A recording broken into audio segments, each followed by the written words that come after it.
Muy buenas tardes, umuhingamo mwiza compañeros y bagenzi en bakozi el b'Imana reino mu bwami del Señor mu bwami Jesucristo, bw'umwami Yesu Kristo aquí presentes, mwebwe muri hano y también vyongeye para ti, na wowe misionero mukwizabutumwa Miguel Bermúdez umugenzi Marín, wanje Miguel Bermúdez Marine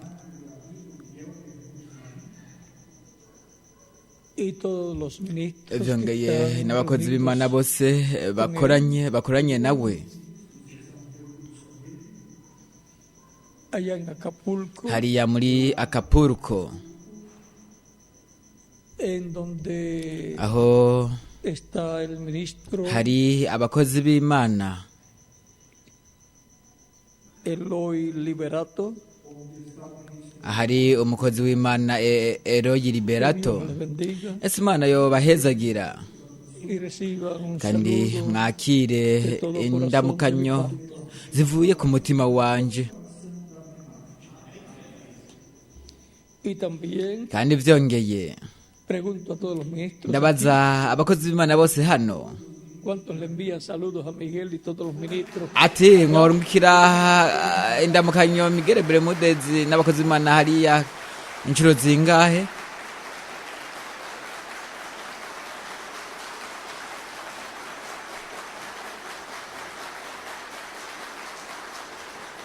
Miguel y todos los ministros allá Miguel reunidos, hamwe n'abakozi un b'Imana aplauso del saludo mukanye hariya tubakomera amashi tubagaragarize indamukanyo abakozi b'Imana bose bari que ngaha están enviando a ustedes turazibarungikiye mwebwe mwese ndetse na wewe Miguel para esta ocasión. muri uyu mwanya Buscamos en el libro del Apocalipsis, turondere mu gitabo cy'ibyahishuriwe capítulo 10, igice c'icumi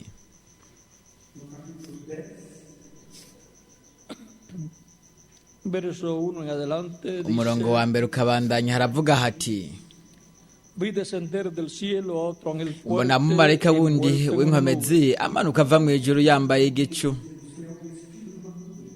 nube, con el arco iris no sobre mu su mutwe cabeza, yari yambaye umunywa w'amazi y su rostro era como mu el maso sol, hiwe hasa n'izuba y sus pies como amaguru columnas yiwe de fuego. asa n'inkingi z'umuriro Tenía en su mano un libro yari afise abierto, mu minwe agatabo kazinguruye y puso su pie derecho sobre el mar, ashinga ikirenge cy'iburyo ku kiyaga y el izquierdo sobre la tierra, icy'ibumoso agishinga ibumoso y clamó a gran imusozi voz, asemerera n'ijwi rirenga nk'uko intambwe yivuga y cuando hubo clamado, asemereye 7 truenos emitieron su imituragaro voz. ndwi ituragara amajwi yayo Cuando los 7 truenos subieron, kandi emitieron sus imituragaro voces, indwi imaze kuvuga yo iba a escribir, nariko ngira nandike pero oí una voz del cielo numva que ijwi decía: rivuye mu ijuru rimbarira sella las cosas que riti los 7 matanisha truenos han ishashara dicho, y udomemwo no las ikimenyetso escribas. ivyo imituragaro ndwi ivuze ntuvyandike. Y el ángel que vi en pie sobre el mar y sobre umumarayika la nabonye tierra, ahagaze ku kiyaga n'imusozi levantó su mano al cielo, amanika ukuboko kw'iburyo agutunga mu ijuru levantó su mano al cielo, y juró por el que vive por los arahira siglos de los ibaho siglos, ibihe bitazoshira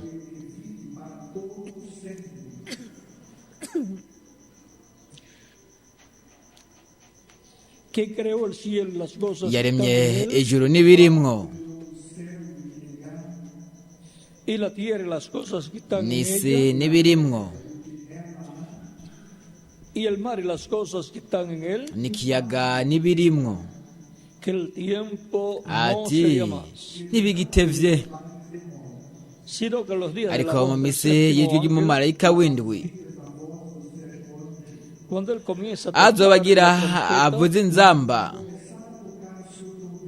el misterio de Dios se niho consumará, ibanga ry'Imana rizoba riheraherejwe como él lo anunció a sus nk'uko siervos, los nk'uko profetas. yabariye abasavyi bayo ubutumwa bwiza nibo bavugishwa nayo rya jwi numvise rivuye mu ijuru nongera kuryumva rimbarira ve y toma el librito que nikigenda está wabira abierto en la igitabo mano del ángel que kizinguruye está en kiri pie mu sobre kuboko el mar k'umumarayika y sobre la ahagaze ku tierra. kiyaga n'imusozi.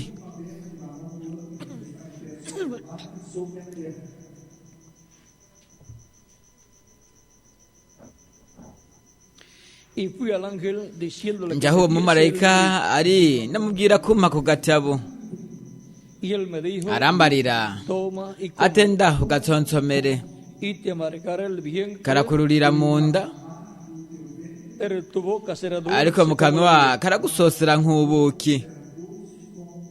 Entonces toma el librito de la mano del ángel y nabira lo ku comí. gatabo ndagakura mu kuboko k'umumarayika ndagatsonsomera mu kanwa karansosera nk'ubuki. Pero cuando lo hube comido, maze kukarya amargó mi mu vientre. nda hacika umururazi. Pero cuando lo hube comido, amargó mi vientre. Y él me dijo, barambarira es necesario que profetices otra vez batukwiye sobre muchos kuzosubira pueblos, kuvugishwa naciones, iby'amoko lenguas menshi y reyes. n'amahanga menshi n'indimi nyinshi n'abami benshi.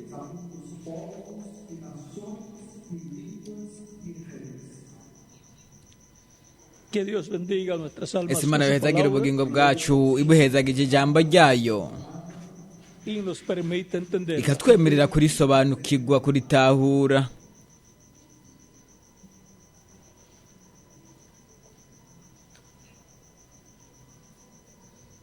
para esta ocasión. muri uyu mwanya Nuestro tema será ikigwa cyacu kiza kuba ari el ministerio profético del día postrero y sus etapas. ubukozi bw'ubuvugishwa bwo ku munsi w'iherezo ndetse n'intambuko yabwo. ese imana yoduhezagira Con su palabra iduhezagije ijambo ryayo y nos permite kandi entender. ikatwemerera kurisobanukirwa kuritahura. mushobora gufata ibyicaro byanyu.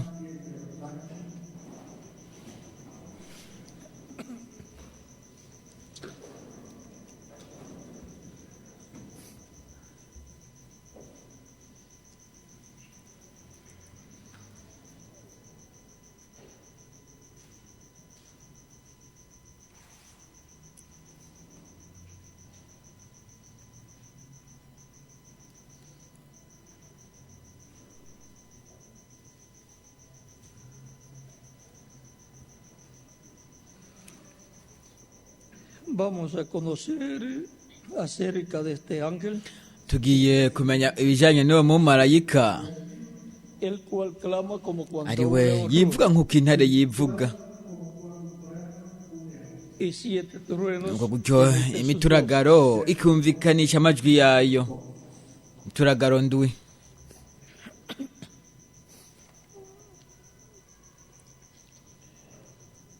Este ángel uwo mumarayika es nada menos so que yundi Cristo, ni kristo, el ángel del pacto, marayika w'isezerano, el ángel que libertó wa al pueblo mumarayika umwe yabohora ihanga ry'abaheburayo de la esclavitud en mu Egipto. buja bwo muri egiputa. Es este ni ángel uwo mumarayika mencionado por el reverendo William Branham umwe avugwa na Reverend William Branham en el libro de los sellos mu gitabo cy'ibimatanijwe ku rupapuro rwa 57 en español, mu kiespanyol, del cual dice ari we avuga y vino y vi otro ángel fuerte burundi mumarayika que w'inkomezi descender del amanuka cielo, avuye mu ijuru.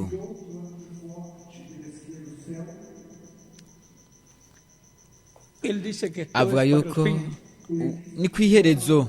para el tiempo del fin. avuga ko ari ibyo ko ari ibyo mu gihe cy'iherezo. ubona umumarayika w'inkomezi, uwundi mumarayika w'inkomezi amanuka avuye mu ijuru yambaye igicu n'umunwa w'amazi uri ku mutwe wiwe. Ahora, si usted ubu se rero fija bien, hamwe wowe notará que witegereje esta neza persona es Cristo, uzotabura yuko uwo muntu ari kristo, porque aún en el kubera yuko Antiguo no mu isezerano Testamento, rya él fue kera llamado we el ángel yitwa del pacto. marayika w'isezerano.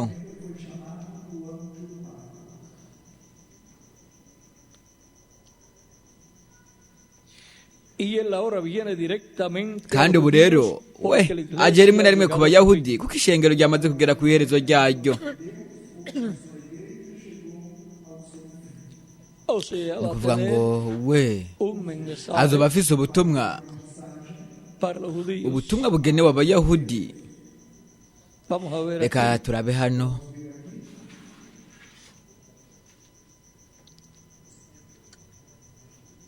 Y ahora continuando, Ubu rero tubandanye. y su rostro era como el Mu sol, maso hiwe hari hameze nk'izuba, y sus pies como ibirenge vyiwe columna bimeze de fuego. nk'inkingi y'umuriro. Recuerden el Mwibuke ángel wa de mumarayika, Apocalipsis, muribuka wa mumarayika mu vyahishuriwe capítulo igice ca mbere.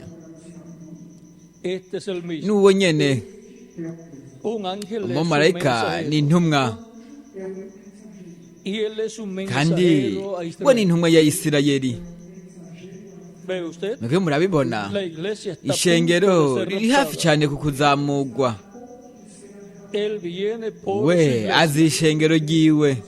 Y ahora Rero Cristo, el ángel del pacto, Kristo marayika w'isezerano, el mensajero de Israel, intumwa ya Isirayeli, el cual viene ari we para directamente aje a los rimwe na rimwe judíos, aje ku bayahudi, por cuanto la iglesia kubera está a yuko punto de ser ishengero raptada, riri hafi kuzamugwa. él viene por su We iglesia. azi ishengero ryiwe. O Ni sea, ukuvuga ngo que antes de Israel mbere yuko Isiraheli tener al ángel del ironka pacto marayika w'isezerano dándole su kugira ngo mensaje, abahe ubutumwa bwabo, estará abahe ubutumwa bwiwe, viniendo azoba ariko araboneka mu ishengero, ishengero ryiwe mugeni, porque su iglesia kuko ishengero ryiwe ryamaze kugera mu gihe aho ritegerezwa kuzamurwa ku nyakugwanya na Kristo mu ijuru, necesita ser transformada. ari ryo Los rikenewe que están vivos guhindurwa, abari hari bazima, y los muertos abapfiriye muri en Kristo nabo bakeneye ukuzuka, bazuke mu mibiri ihoraho. y para eso Kandi ku bw'ivyo necesita harakenewe kwakirwa ukwizera ko guhindurwa no kuzamurwa, la revelación, uguhishurirwa, la fe, ukwizera, la revelación uguhishurirwa, que traen los ariko siete kuzanwa trucos n'imituragaro yo mu apocalipsis, vyahishuriwe igice c'icumi, que es la voz ari ryo jwi de ijwi Cristo rya en el Kristo fuerte, marayika w'inkomezi, el mensajero de intumwa Israel, ya Isirayeli, y que viene kandi directamente aje para rimwe na Israel, rimwe kuri Isirayeli, pero viene ariko a su azi n'ishengero ryiwe. primero a su Ubwa mbere iglesia. azira ishengero ryiwe, nuko mu nyuma akazira Isirayeli. Él viene hablando, Aje ariko aravuga, él viene con un aje mensaje, afise ubutumwa, y esos son los kandi siete iyo trucos. n'imituragaro ndwi. La voz de Ijwi rya Cristo Kristo hablando de ririko forma riravuga mu buryo consecutiva bw'umwungikanyo a su iglesia ku ishengero ryayo, y revelándole nuko anahishura ibanga riri mu kimatanijwe c'indwi, que es ari ryo la venida del ukuza Señor k'umwami, para ser rey en el reino kugira milenario. ngo ube mu ngoma y'ikimpumbi Tiene que pertenecer a utegerezwa la dinastía de kuba David, ukomoka mu nda y'ingoma ya Dawidi biciye muri Yesu Kristo umwana wa Dawidi. y eso solamente se Kandi logra ivyo gusa ubibona biciye mu kuvuka gushasha. y ahora Kandi este ángel fuerte que desciende del cielo es Cristo. kandi umumarayika w'inkomezi amanuka avuye mu ijuru ni Kristo. Reka turabe hano La página 59 ku rupapuro rwa del libro de los 59 mu Hechos, gitabo en español, kimatanijwe mu kiespanyolo dice haravuga hati,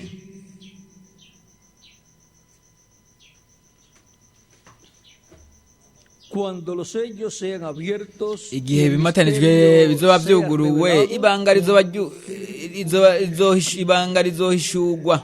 luego allí Nuko mu nyuma baja ngaho el ángel, umumarayika el aramanuka, mensajero, intumwa Cristo, Kristo, colocando un pie agashira sobre la ukuguru tierra kwiwe y el otro sobre el imusozi mar, ukundi akagushira ku kiyaga, con un arco iris afite sobre umunwa su w'amazi ku mutwe wiwe. y ahora Rero recuerden, mwibuke, el séptimo ángel umumarayika estará w'indwi sobre la tierra azoba ari ngaha ku isi en el tiempo de su mu venida. gihe c'ukuza kwiwe. Así como Juan nk'uko estaba yohani yariko predicando aravuga su ubutumwa mensaje avuga cuando ubutumwa vino el bwiwe Mesías. igihe hari hagiye kuza mesiya. Juan sabía que le vería porque le tocaba a él introducirlo. We yaragenewe kumuha ikaze. Más abajo dice, Yohani we yarazi ko yari kumuha luego aquí lo ikaze. vemos que Hepfo vuelve en hatoye el hari abantu capítulo bavuga ngo 10 en el tiempo nuko ngaha cuando turabe todos los misterios habrían de igice ser c'icumi consumados mu gihe y los aho sellos abiertos. ibanga ryose rizoba riherahejwe, ibimatanijwe bizokugurugwa. Clamando que el tiempo no será más. Arasemerera ati igihe ntikikiriho ukundi. Y ahora Rero pasamos a la tujye ku página rupapuro rw'ijana na 120 20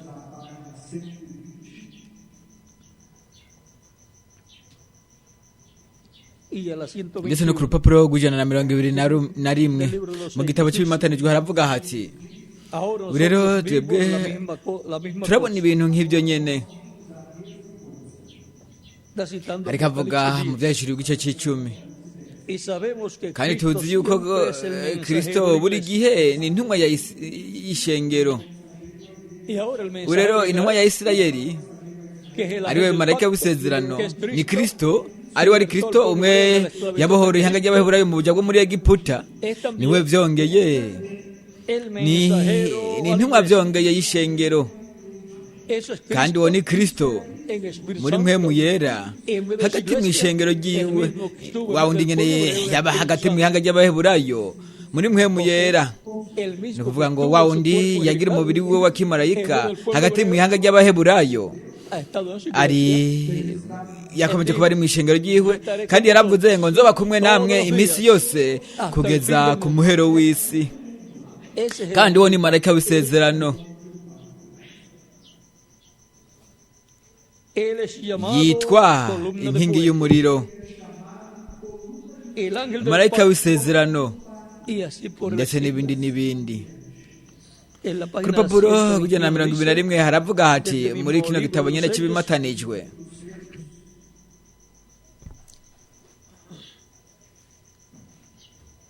el otro ángel ubundi bajó del mumarayika aramanuka avuye mu ijuru. cielo.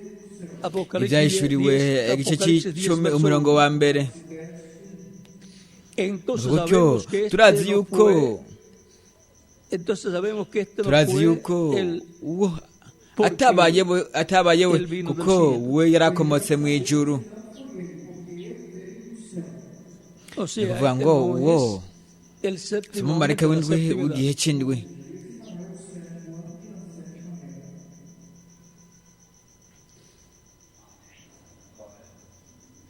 Pero aquí, ariko pero aquí ariko está ngaha hablando de la voz del séptimo ángel. ariko havugwa ijwi ry'umumarayika w'indwi. Y cualquiera sabe qué ángel significa. kandi wari wese mensajero. arazi yuko umumarayika asobanura intumwa. Este es el iyo mensajero de la ni edad intumwa de la y'igihe iglesia. c'ishengero.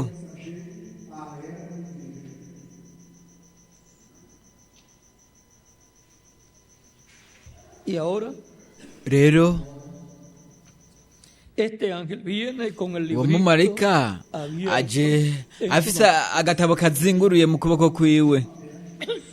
Y ese es el ángel kandi uwo ni umumarayika que cumple ari we la promesa de Apocalipsis 10. ashitsa isezerano yo mu byahishuriwe igice Es c'icumi. Cristo, ni kristo el ángel del pacto, marayika la w'isezerano, estrella resplandeciente de la mañana, ikinyenyeri gicibatsi cyo mu gaturuturu.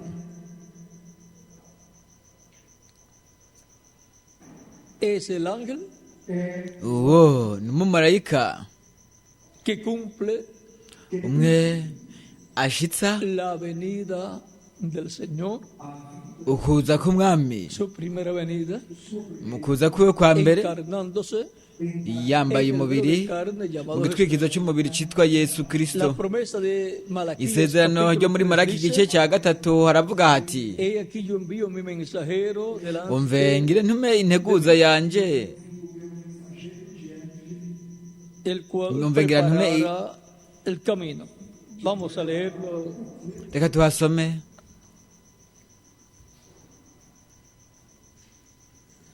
Malaquías capítulo 3. muri Maraki igice cya gatatu.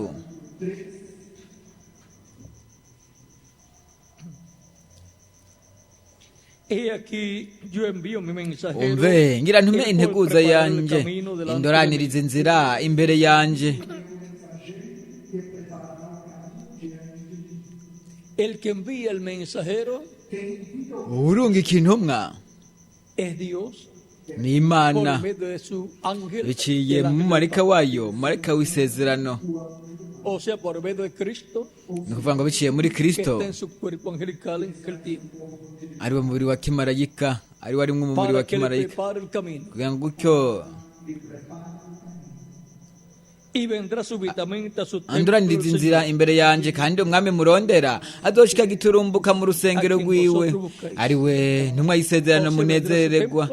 Ni ukuvuga ngo azoza mu ngoro yiwe, Imana ya Isirayeli, El Señor de Israel, umwami wa Isirayeli, el Rey de Israel, umwami wa Isirayeli y el ángel del pacto, na a marayika quien deseáis w'isezerano, vosotros. marayika w'isezerano, En palabras más claras, ari we ntumwa y'isezerano munezererwa. Mu majambo aboneka neza, haza Imana, ubwo n'ubugingo buhoraho viene en su ángel, buza mu marayika viene en su wiwe, cuerpo angelical, buza mu mubiri wa kimarayika, ni Yesu en su Kristo, cuerpo angelical, umubiri we wa kimarayika, y viene kandi pueblo hebreo, aza al mu cual ihanga Juan ry'abaheburayo, el Bautista, que es el mensajero que envió ari we Yohana para que le Umubatizi, preparara el camino, ari we yabaye intumwa viene kugira ngo anunciando gutyo que imuteguririze después inzira, de él viene uno, kandi ariko aratangaza yuko nyuma yiwe hagiye kuza uwundi akomeye kumuruta, el cual es antes de él. ari we yari kuza imbere yiwe.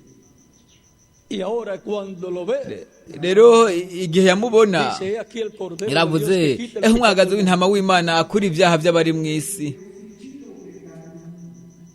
Este es del cual yo decía Uyu numwe nari que nababwiye después de mí vendría yuko uno nyuma mayor que yanje hari kuzoza ukomeye kundusha. yo. Este es el, N'uyu y estaba señalando a Cristo. yari karerekana Kristo. Y ahora Rero tenemos en Jesucristo, turafise Yesu Kristo en medio del pueblo hebreo 2000 años atrás, hagati mu ihanga ry'abaheburayo imyaka al ibihumbi Señor bibiri Dios irarenganye, Todopoderoso, umwami Imana ishobora byose con su ángel, hamwe n'umumarayika wayo, ni ukuvuga ngo mu mubiri wayo wa kimarayika uri indani mu gitwikizo cy'umubiri cyitwa Yesu. ahí tenemos Kandi ngaho la turafise Trinidad divina. ubutatu bw'Imana, Ahí tenemos a Dios aho turafise Imana manifestado en toda su plenitud.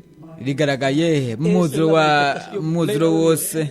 Uko ni ukugaragara k'umwuzuro kw'Imana, ukugaragara k'ubumana En carne humana, mu mubiri wa kimuntu. Kandi ngaho turafise Imana Data como el alma viviente eterna. nk'ubugingo buzima buhoraho. Y ahí tenemos Kandi ngaho al Espíritu Santo, turafise Mpwemu Yera, que es el ángel del pacto, ari we marayika w'isezerano, el cual es Cristo de su ari cuerpo we ari angelical. Kristo mu mubiri wiwe wa kimarayika. Él es el Hijo de Dios, Ni umwana w'Imana, salió de Dios. yavuye ku Él es Mana, el verbo que era con Dios ni ijambo yahoranye n'Imana, y era Dios. kandi yari Imana, yari Imana Dentro de ese cuerpo angelical. indani mu mubiri wayo wa kimarayika. Kubw'ibyo igihe yagaragara mu isezerano rya kera, Los que lo veían decían, abamubona baravuga he bati, visto a Dios cara a ati cara. nabonye Imana imbona nkubone. Y luego Nuko mu nyuma Dios había dicho también Imana a yari Moisés, yaravuze byongeye ibwira Mose, cuando él quiso ver la gloria de Dios, igihe yifuza kubona ubwiza bw'Imana, le dijo, no me verá hombre, yamubwiye me verá". ati umuntu ntiyombona ngo yongere kubaho. Y entonces le dijo, Nuko iramubwira yo te voy a colocar sobre la roca, ati ngiye kugushira mu isenga, rero ndagushira ikiganza y pasaré ku delante maso, de ti, nuko ndaza guca imbere yawe, rero ninaza kuhaca verán mis espaldas. uraza kubona ibitugu vyanje. O sea, vería Ni ukuvuga ngo yari kubona a Dios en su cuerpo Imana angelical mu mubiri wayo wa kimarayika, de espalda. akayibona mu bitugu. cuando haya pasado Dios frente a igihe él, imana yariko iraca yabiriko iraca imbere yiwe gutyo yari kuzoyibona. en el monte Sinaí rero ku musozi sinayi estaba Dios en su cuerpo aho angelical. imana niho yari iri mu mubiri wayo wa kimarayika. Por eso el ángel ku del bw'ivyo pacto, marayika w'isezerano el cual es Cristo, ari we ari kristo era llamado también Dios yitwa vyongeye por los que lo veían.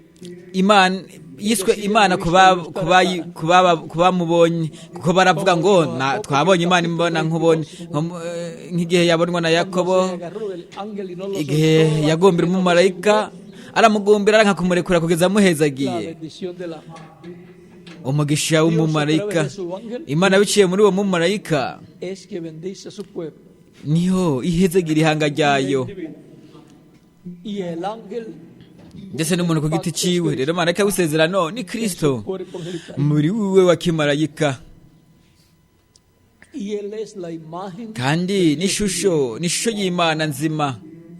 el cuerpo angelical es la imagen de Dios. umubiri wa kimarayika n'ishusho Y la umubiri semejanza w'imana física de kandi Dios kamerone gafatika k'imana es el cuerpo físico de n'umubiri Jesús, ufatika wa yesu el cual ya está glorificado ari we yamaze guhabwa y ubwiza está en el cielo, kandi ari mu ijuru sentado al diestra de Dios. yicaye iburyo bw'imana. Y ahora, rero así como todo poder nk'uko le fue ububasha dado a bwose Cristo en su cuerpo bwahawe angelical, kristo mu mubiri wiwe wa kimarayika luego fue dado nuko mu nyuma a Cristo en su cuerpo físico glorificado. bwarahawe kristo mu mubiri wiwe wahawe ubwiza kuko ivyo yaravuze igihe yari yamaze kuzuka yahawe ubwiza yaravuze ngo ububasha bwose nabuhawe ububasha bwo mu gihugu no ku isi bwose nabuhawe. ¿Y qué de Dios? kandi mbega imana Perdió el poder.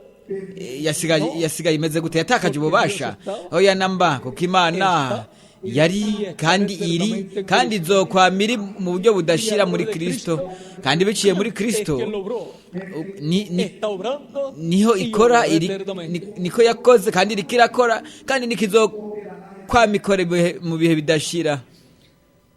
Ahora podemos ver quién es rero ubu Jesucristo, turashobora kubona yuko nuestro turashobora Salvador. kubona uwo ari we yesu kristo umucunguzi wacu, igitwikizo cy'umubiri n'umubiri ufatika w'imana.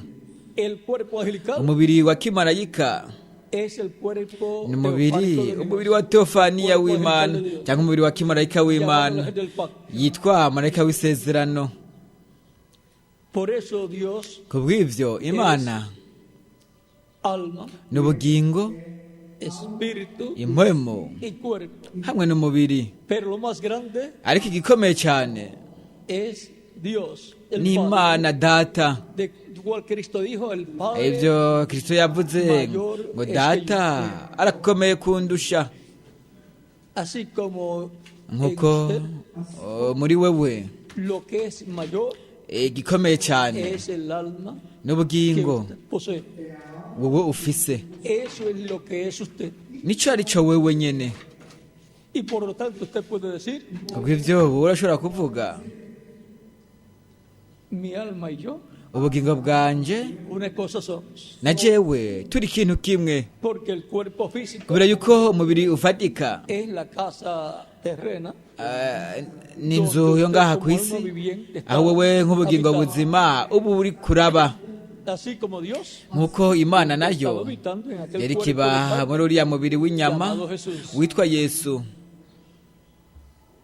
En Jesucristo muri yesu kristo estaba la plenitud de la deidad, hari umwuzuro w'ubumana, la plenitud de Dios, umwuzuro w'imana, Padre, data, Hijo, umwana y Espíritu Santo. na mpwemu yera.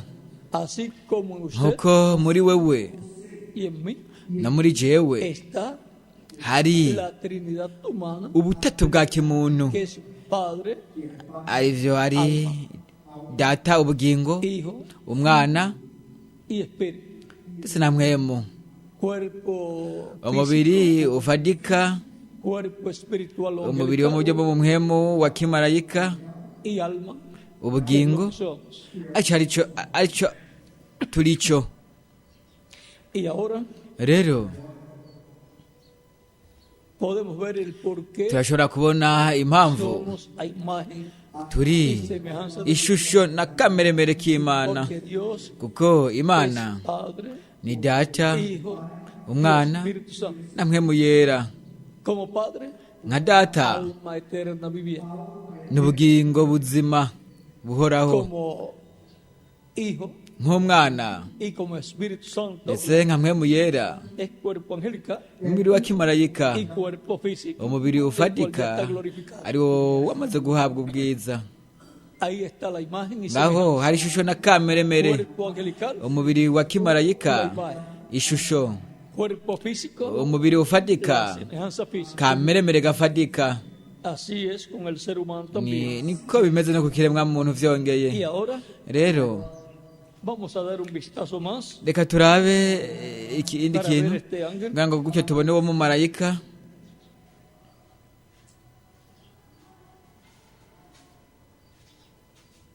Está aquí biri hano en estas palabras que habló el muri ano reverendo majambo William Branham. yavuzwe na revera William Branham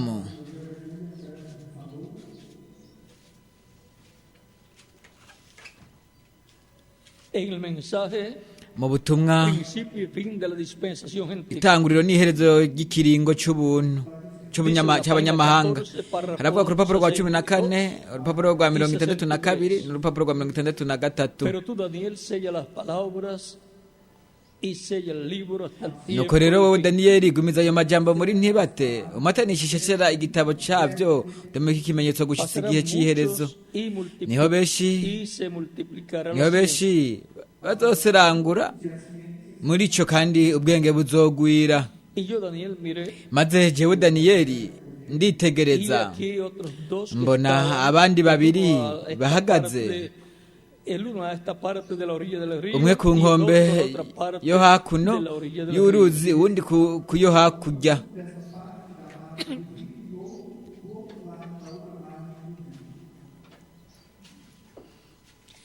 Y dijo uno al varón vestido de lienzo, umwe abaza wa muntu yambaye impuzu zera el Espíritu Santo es el cual es mpwemu yera cual estaba sobre las aguas, yari hejuru y'amazi o sea, y'urwo ruzi ese ni ukuvuga ngo varón que estaba sobre uwo las mugabo aguas yari hejuru y'amazi era el Espíritu Santo. ni mpwemu yera Cristo, el ángel del pacto, kristo marayika w'isezerano en su cuerpo mu angelical. mubiri we wa kimarayika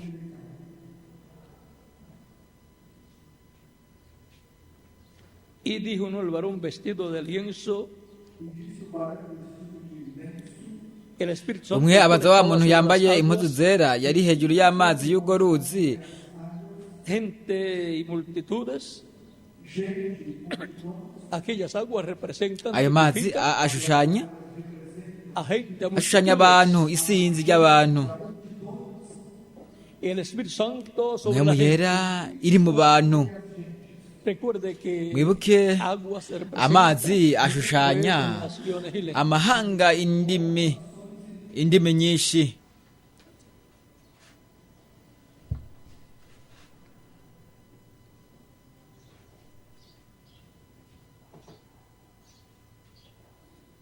Y ahora ubu rero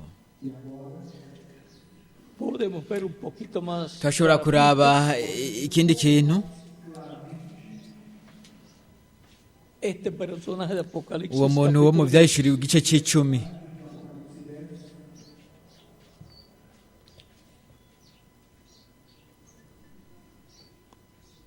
hablando sobre Apocalipsis capítulo 10, kuvuga ku byahishuriwe igice c'icumi cita lo que le habló el ángel, aho el ángel yavuze Gabriel, iby'umumarayika gaburiyeli yari kabwira daniyeli y dice, aravuga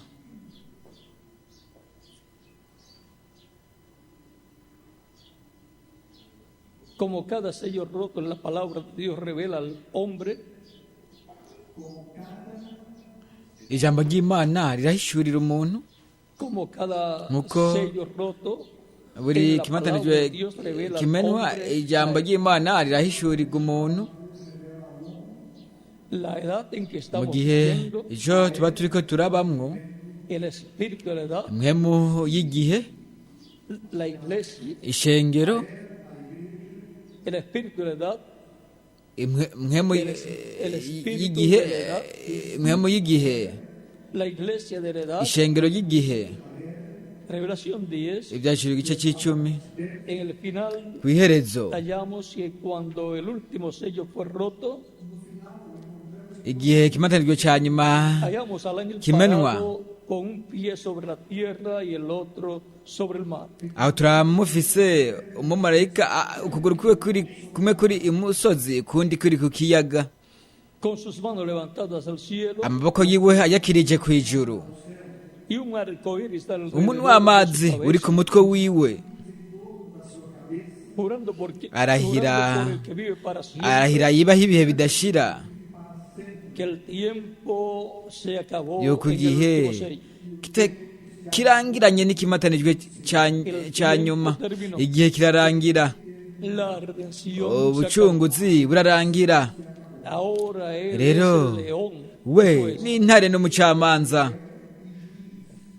él es un salvador en esta mañana, ni umukiza muri kino gitondo pero un día él será juez. ariko Y ku murango n'umucamanza ese es el azohora personaje umucamanza rero uwo muntu mu byahishuriwe igice cy'icumi el cual en el cumplimiento de ese pasaje ari byo gushyitwa ku icyo cyanditswe estará como juez azoba ari nk'umucamanza y como rey azoba ari nk'umwami umwami w'abami y señor de señores. n'ubuganza baganza Y ahora rero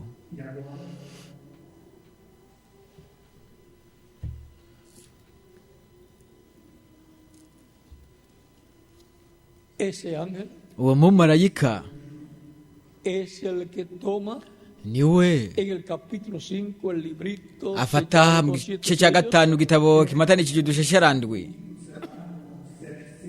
porque le pertenece. kuko Él es el ángel del pacto umwene cyo ni marayika w'isezerano ugifise ni kristo y lo abre en el cielo aracugururira mu ijuru cuando termina su igihe obra aba de yamaze kurangiza igikorwa cyiwe cyo kutuvuganira y luego lo trae nuko mu nyuma akakizana ku isi y se lo entrega un hombre akagiha umugabo para que se lo coma. kugira ngo gutyo akirye Y luego le dice nuko mu nyuma akavuga lo que le sucederá. akavuga ibigiye kubaho Será dulce en tu boca, ibyakwirikiye karamururira mu kanwa karamusosera mu kanwa ariko mu nda kakamururira ese libro es icyo gitabo la palabra. ni ijambo Y ahora, rero ahí en la palabra, aho niho hari ijambo el libro de la vida, igitabo cy'ubuzima están todos los escogidos. aho harimwo abatoranijwe bose Como abanditswe el trigo de una planta de nk'ingano trigo, están registrados en nk'igiti el grano de trigo cy'ingano banditswe que será sembrado como una semilla. nk'ababibwe nk'imbuto abo bazobibwa nk'imbuto Por lo tanto, nuko rero en Cristo, muri kristo el verbo, jambo están todos hari los hijos e hijas de Dios. abahungu n'abakobwa b'imana bose Y Él es el verbo, kandi la we palabra. ni jambo irivuga Él es la estrella ni resplandeciente ikinyenyeri de la g'ikibatsi cyo mu gaturuturu mañana. Dice el mismo en Apocalipsis, haravuga capítulo mu 22, byashyiriwe verso nyine igice cya 22 16. umurongo wa 16 Y en Apocalipsis, ndetse no mu capítulo byashyiriwe igice cya 2 umurongo wa 28, 28 haravuga hati hablando del vencedor, avuga ku unesha al cual le dará autoridad ariwe sobre las azohabwa naciones, y regirá con vara de ububasha hierro, ku bihugu kandi azoyaragiza inkoni y'icyuma dutanguriye ku murongo wa 26 kugeza ku 28 haravuga hati nk'uko nanjye nanesheje y a recibir, así como yo nk'uko nanjye he recibido de mi nanesheje Padre. nkabihabwa na data. Así que la misma ni ukuvuga ngo autoridad que bwa bubasha recibió nyine del Padre yahawe na data para sentarse kugira ngo en el trono yicare de ku Dios ntebe y y'imana reinar kugira ngo gutyo sobre toda la aganze creación ibyaremwe byose. y decir nuko todo poder me es dado aravuga en ngo la ububasha tierra, bwose en el cielo y en nabuhawe la ku tierra. ijuru no ku isi. Ahora el ubu rero vencedor ubunesha nawe aravuga yo le daré autoridad sobre las ati naciones, nzomuha ububasha ku mahanga kandi así como yo he recibido de mi Padre. nkuko nanjye nanesheje nkabihabwa na Como le he data, recibido del Padre, nkuko yabihawe na data uko niko nawe azobiha ubunesha. y le daré la kandi estrella de la nzomuha mañana. ikinyenyeri cyo mu gaturuturu, Le daré azomuha el Espíritu Santo, mpemu yera, el sello del Dios vivo, ikimenyetso, ikidomesho cy'Imana nzima, como dice nkuko mu Apocalipsis byahishuriwe capítulo igice 7, cy'indwi verso 2, hablando de umurongo wa kabiri, nkuko havuga ku mumarayika aje ava y'izuba rirasira, akaza afise ikidomesho cy'Imana nzima, viene con el Espíritu aza afise mpemu yera, aza afise marayika w'isezerano muri we yigaragaje.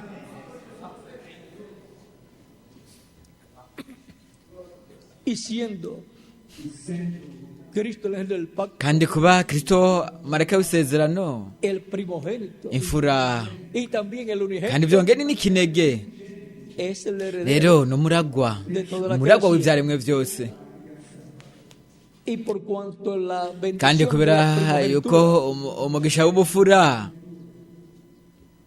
tiene una herencia doble, ufise umurage él w'inshuro tiene zibiri, we herencia afise umurage o la herencia de los cielos y de la canke tierra, umurage w'amajuru n'isi, del mundo umurage espiritual o w'isi yo invisible mu byo mu muhemu canke isi y reino de itaboneka, ese mundo ndetse invisible, n'ubwami bw'iyo si itaboneka, ndetse n'intebe y'isi itaboneka ariyo ntebe y'Imana, kandi byongeye n'ubwami ndetse n'intebe y'isi iboneka ifadika. y ahora rero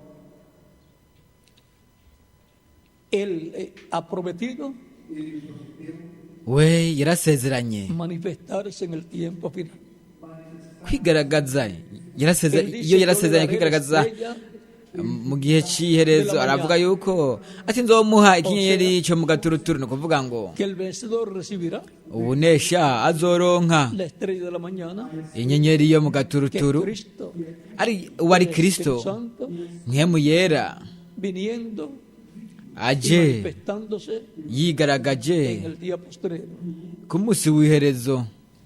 Y por consiguiente, kandi mu yandi majambo, Cristo es el pacto en esa Kristo manifestación. marayika w'isezerano muri uko kugaragara Será el mensajero de Israel azoba ari intumwa ya Isirayeli y el mensajero de la iglesia. ndetse n'intumwa Y y'ishengero. por cuanto la kandi bendición de kubera la yuko primogenitura umugisha w'ubufura contiene urimwo una doble bendición, imigisha ibiri, por consiguiente, mu yandi majambo manifestará un doble ministerio. hazogaragara El ministerio ubukozi de bubiri, Elías ubukozi bwa y el Eliya ministerio de Moisés. n'ubukozi bwa Mose. Vendrá con esa manifestación azoza afise uko kugaragara kwa Kristo marayika en el w'isezerano día postrero. ku munsi w'iherezo. En el mensajero de la séptima edad mu butumwa bw'igihe cy'indwi, vino con la manifestación intumwa y'igihe cy'indwi yaje del ministerio ifise de ukugaragara k'ubukozi bwa Eliya. pero luego el reverendo William ariko mu Branham nyuma Reverend Branham yaravuze dijo, y ahora cuando lo veo venir nuevamente Elías por ati quinta igihe vez, muzobona Eliya aje iyindi inshuro yiwe ya gatanu, viene con Moisés. azoba azananye na Mose. Y ahora miren lo que dice ubu rero murabe icyo avuga acerca del ministerio ku y bijanye espíritu de Elías. n'ubukozi na mpwemu ya Eliya. Páginas 449 urupapuro rw'amajana na 49 mu gitabo cy'ibimatanijwe mu kiespanyolo.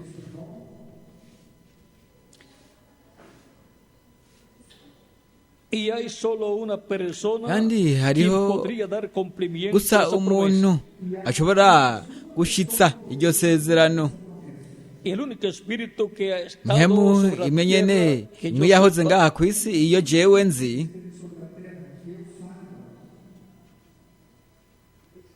tendría que ser Elías.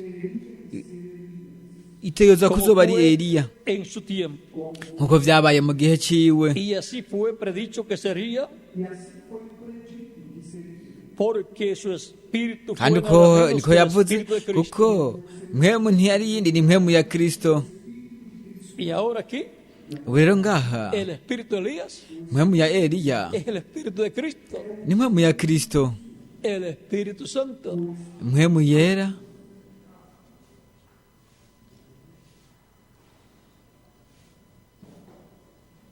Como fue en su tiempo y fue nk'uko predicho. vyagenze mu gihe ciwe kandi vyaravuzwe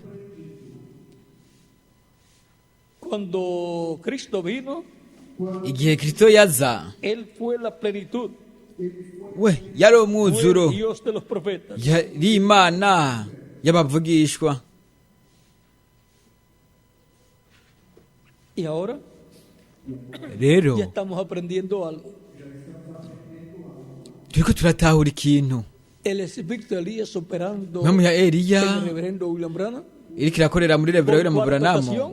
mu ncuro igira kane como operó en Elías de Smith, nkuko yakoreye muri eliya y w'itishubi operó en ndetse Eliseo, y operó en inakorera Juan el muri Bautista, muri elisa ikorera muri Espíritu yohana Santo, umubatizi yari mpemu yera operando aquel ministerio iriko que irakora vimos en ubwo bukozi diferentes profetas. twabonye mu bavugishwa batandukanye Lo vimos en el nuko reverendo gutyo William Branham, turayibona no muri reverera mu buranamu y eso es el Espíritu Santo. kandi yo ni mpemu yera Cristo, ángel del pacto, kristo marayika w'isezerano en su cuerpo angelical, mu mubiri wiwe wa kimarayika manifestándose yigaragaje en el reverendo William Branham muri reverera mu buranamu con el ministerio de Elías. Los ministerios hamwe n'ubukozi bwa eliya son del Espíritu ubukozi son nimwe del mu ángel yera fuerte, son Nimare- de Cristo, ni marayika w'isezerano kristo los da, porque es Dios en Cristo. Dios niwe es atanga ubwo el ángel bukozi fuerte, n'imana muri kristo imana muri marayika w'inkomezi yigaragaje mu ntumwa zitandukanye ariko akoresha ibitwikirizo by'umubiri kugira ngo gutyo y para cumplir lo que él ha ibwire prometido abantu kugira ngo gutyo ishitse ibyasezeranwe muri buri en gihe medio de su pueblo. hagati mu ihanga ryayo Antiguo Testamento en vez de mu isezerano Israel, rya kera hagati mu ihanga muri isirayeli ndetse no mu isezerano rishasha hagati muri isirayeli yo mu ijuru ariryo shengero ishengero ry'umwami yesu kristo ishengero ryo mu isezerano rya kera ni isezerano ryo mu isezerano rishasha es el cuerpo místico de Cristo, nacidos del cielo, libertados del reino de las tinieblas, bakurwa mu bwami bw'umwijima nk'uko imana yabohoye isirayeli reino de Egipto. ibakura mu bwami bwo muri egiputa Y ahora rero tenemos la promesa turafise isezerano en el Antiguo Testamento mu isezerano rya kera que el Señor, yuko umwami el ángel del pacto, marayika w'isezerano vendría yari en medio de kuzoza su pueblo Israel. hagati mu ihanga ryayo rya isirayeli kandi igihe yaza yaraje yambaye umubiri En el velo de carne mu llamado gitwikizo cy'umubiri cyitwa yesu para el tiempo final. mu gihe cy'iherezo Tenemos la promesa turafise isezerano de que vendrá nuevamente yuko hazoza bundi como bushasha como rey yuko y como juez. bundi bushasha nk'umwami nk'intare nk'umucamanza azoba ari marayika w'isezerano marayika w'inkomezi amanuka avuye mu Con el ijuru librito abierto afise en su mano, agatabo kazinguriye mu kuboko y kwiwe lo entrega a un hombre gutyo akakazanira umuntu para que se lo kugira coma kugira ngo akarye y profetice nuko gutyo kugira ngo ace hanura hanurire amahanga menshi ibihugu byinshi indimi nyinshi ndetse n'abami y por consiguiente kandi mu yandi majambo a través de ese hombre biciye muri uwo muntu Dios imana biciye muri kristo marayika w'isezerano tendrá el ministerio profético del día posterior, izogira el ubuvugishwa ministerio profético del ku séptimo munsi milenio. w'iherezo ubukozi bw'ubuvugishwa mu gihumbi kigira indwi kandi mu yandi El majambo ministerio ibanga para ubukozi una nueva dispensación, bw'ikiringo la gishasha, dispensación del rey, ikiringo cy'ubwami, en donde hay aho diferentes etapas. hari intambuko zitandukanye. Por eso el séptimo sello kubw'ibyo ikimatanijwe tiene c'indwi diferentes etapas. gifise intambuko zitandukanye. Bajo el séptimo sello es que la mu tercera kimatanijwe etapa c'indwi niho gukurwa kwa gatatu se estará manifestando en medio de su iglesia, kuzokwigaragariza hagati mu ishengero ryayo, kandi ibyo bizoba ku ishengero mugeni, será para las vírgenes insensatas, azoba ari no ku nkumi o z'ibijuju, sea, el resto del ni cristianismo. ukuvuga ngo abasigaye bo mu iyobokamana Será ry'abakristu. también para el mundo, Bizoba byongeye no ku isi, ni ukuvuga ngo impactará bizogira ingaruka, kuzogira a ingaruka todos los sistemas terrenales, ku mikorere yose yo ku isi, políticos, ibijanye n'ibya politike, académicos, ibijanye n'indero, religiosos, ivy'iyobokamana, sociales, ibijanye n'imibano n'imico, todos los sistemas y sus imikorere élites yose ndetse serán impactadas. n'abantu bazokugwako. Y también impactará vyongeye ivyo bizogira n'ingaruka ku ihanga ry'abaheburayo, de donde llamaré juntará aho hazohamagarwa ndetse hanegeranwa 144 by'abayahudi, 12,000 de cada tribu. 12 bya buri muryango. O sea, Ni ukuvuga ngo llamaré juntará hazohamagarwa ndetse hanegeranywe 144,000 hebreos. 144 by'abayahudi by'abaheburayo, 12 bya buri muryango.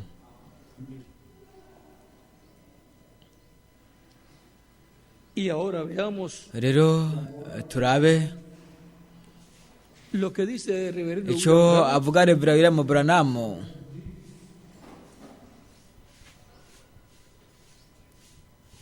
en la página ku rupapuro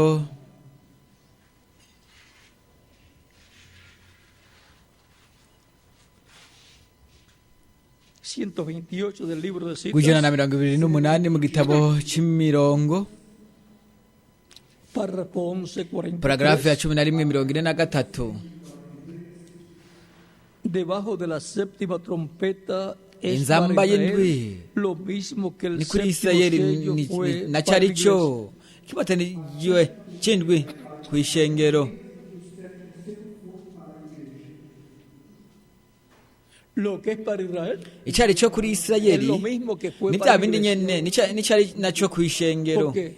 Kubera iki? Porque el mensaje de Kubera Israel yuko intumwa ya Isirayeli viene para la iglesia también. iziye ishengero byongeye. Y ahora veamos un poco Rero más. turabe ibindi.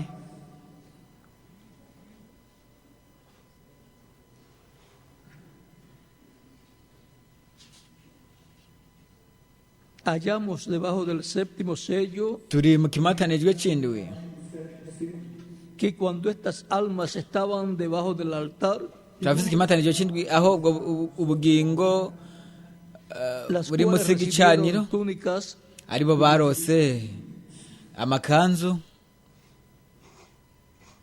fueron dadas túnicas, bahawe amakanzu no porque las merecían, atari uko bari bayakwiriye, porque estaban kuko abo en la dispensación bari mu cuando Dios kiringo todavía estaba igihe tratando Imana kugeza na kiriya gihe misericordia con los gentiles. yari gifise imbabazi ku banyamahanga. O sea, con merced Bivuga ngo con los gentiles. ayo makanzu yari abereye abanyamahanga. Judíos no, Abayahudi oya namba, no con judíos. oya si Con iby'abayahudi. judíos no estaba tratando con Kuko- merced, con misericordia. Abayahudi ntabwo Estaban bajo Ba- juicio. bakorana ntabwo bakorana n'imbabazi, bari munsi y'ibihano, bari munsi y'ibihano. Perfectos entonces son la séptima trompeta y el séptimo sello. Mbega ingene bitunganye ikimatanijwe inzamba y'indwi hamwe n'ikimatanijwe cy'indwi. Y ahora pasamos rero tuje a la página ku rupapuro 129, rw'ijana na 29, párrafo 1150. paragarafe 11:50. Ahora tan pronto rero como esta vuba iglesia, cyane nka el rino misterio shengero de Dios ibanga ry'imana es conocido. riramenyekana. Lo leo de nuevo, tan Reka ndasome bundi pronto bushasha. como vuba esta cyane iglesia, aho rino shengero el misterio de Dios, el misterio del séptimo sello es conocido. ibanga ry'imana riramenyekana. O sea que para la Ni ukuvuga iglesia, ngo ku ishengero El misterio del séptimo ibanga sello ry'ikimatanijwe cy'indwi le será revelado y lo va rizohishurwa a conocer. kandi bo bazorimenya. Y los judíos son kandi llamados por el abayahudi misterio bo de la bahamagagwa séptima trompeta, n'ibanga ry'inzamba y'indwi, que son Moisés y Elías, ariwe Mose na Eliya, o que son Elías y Moisés. canke misterio de la séptima trompeta. Eliya na Mose. Rero Son ibanga ry'inzamba y'indwi ni Porque Eliya na ellos son Mose, los ángeles kuko bo n'abamarayika voz de trompeta aribo llaman baza y bafise cantan a los ijwi rirenga ry'inzamba kugira ngo bahamagare ndetse banegeranye abatoranijwe, a los hebreos abahebura escogidos abatoranijwe b'abaheburayo de las 12 tribus de bo mu Israel, miryango 12 ya Isirayeli, 12,000 de cada n'ibihumbi tribu, 12 vya buri muryango, los cuales son aribo por todos hamwe bose 144,000. n'ibihumbi 144. Por esa causa Ku bw'iyo mpamvu es que han tratado de convertir al nuko pueblo hebreo a bagerageje guhindukiriza ihanga ry'abahebura babahindukiriza kuri Kristo nk'igihugu, ariko ntibyashobotse. solamente el misterio Gusa ubukozi del Espíritu Santo bwa operando mpemu en el yera misterio ubwo de Elías y de buzoba buriko Moisés bukorwa n'ubukozi bwa Eliya hamwe na Mose, será recibido por los hebreos ubwo nibwo buzokwakirwa n'abaheburayo para obtener la kugira ngo restauración utyo del baronke ukugarurwa k'ubwami. y eso será el ángel fuerte kandi que desciende uwo del cielo, azoba ari marayika w'inkomezi amanuka avuye mu ijuru, el ángel del pacto, marayika w'isezerano Kristo manifestándose yigaragaje y operando los kandi ariko aranakora misterios del ubukozi misterio. ubukozi bwa Mose na Eliya. Él viene con sus ángeles, azananye n'abamarayika biwe como fue visto en el nk'uko monte de la byabonetse ku musozi wo guhindurirwako. viene con Moisés y Elías. azananye na Mose na Eliya. El misterio del séptimo sello es la venida del Señor. ibanga ry'ikimatanijwe cy'indwi ni ukuza La k'umwami, venida del ángel fuerte. ukuza kwa marayika La venida del w'inkomezi, ángel del pacto. ukuza kwa marayika w'isezerano. Y el misterio de kandi la ibanga séptima trompeta ry'inzamba y'indwi es el misterio ni ibanga de Moisés y Elías, rya Mose na Eliya, operado por el Espíritu Santo, mpemu yera ariko arakora. donde está el Espíritu Santo. en aho el mpemu tiempo yera cero, bari aha nihe mpemu yera azoba ari ku munsi w'iherezo, operando azoba ariko arakora el ministerio de Elías ubukozi por bwa 15 Eliya mu nshuro igira gatanu, ministerio de ndetse Moisés n'ubukozi por bwa segunda Mose ku nshuro igira kabiri, porque el Espíritu kuko de Elías mpemu ya Eliya es nada menos que el si Espíritu kindi ni mpemu yera Santo, Cristo. Kristo.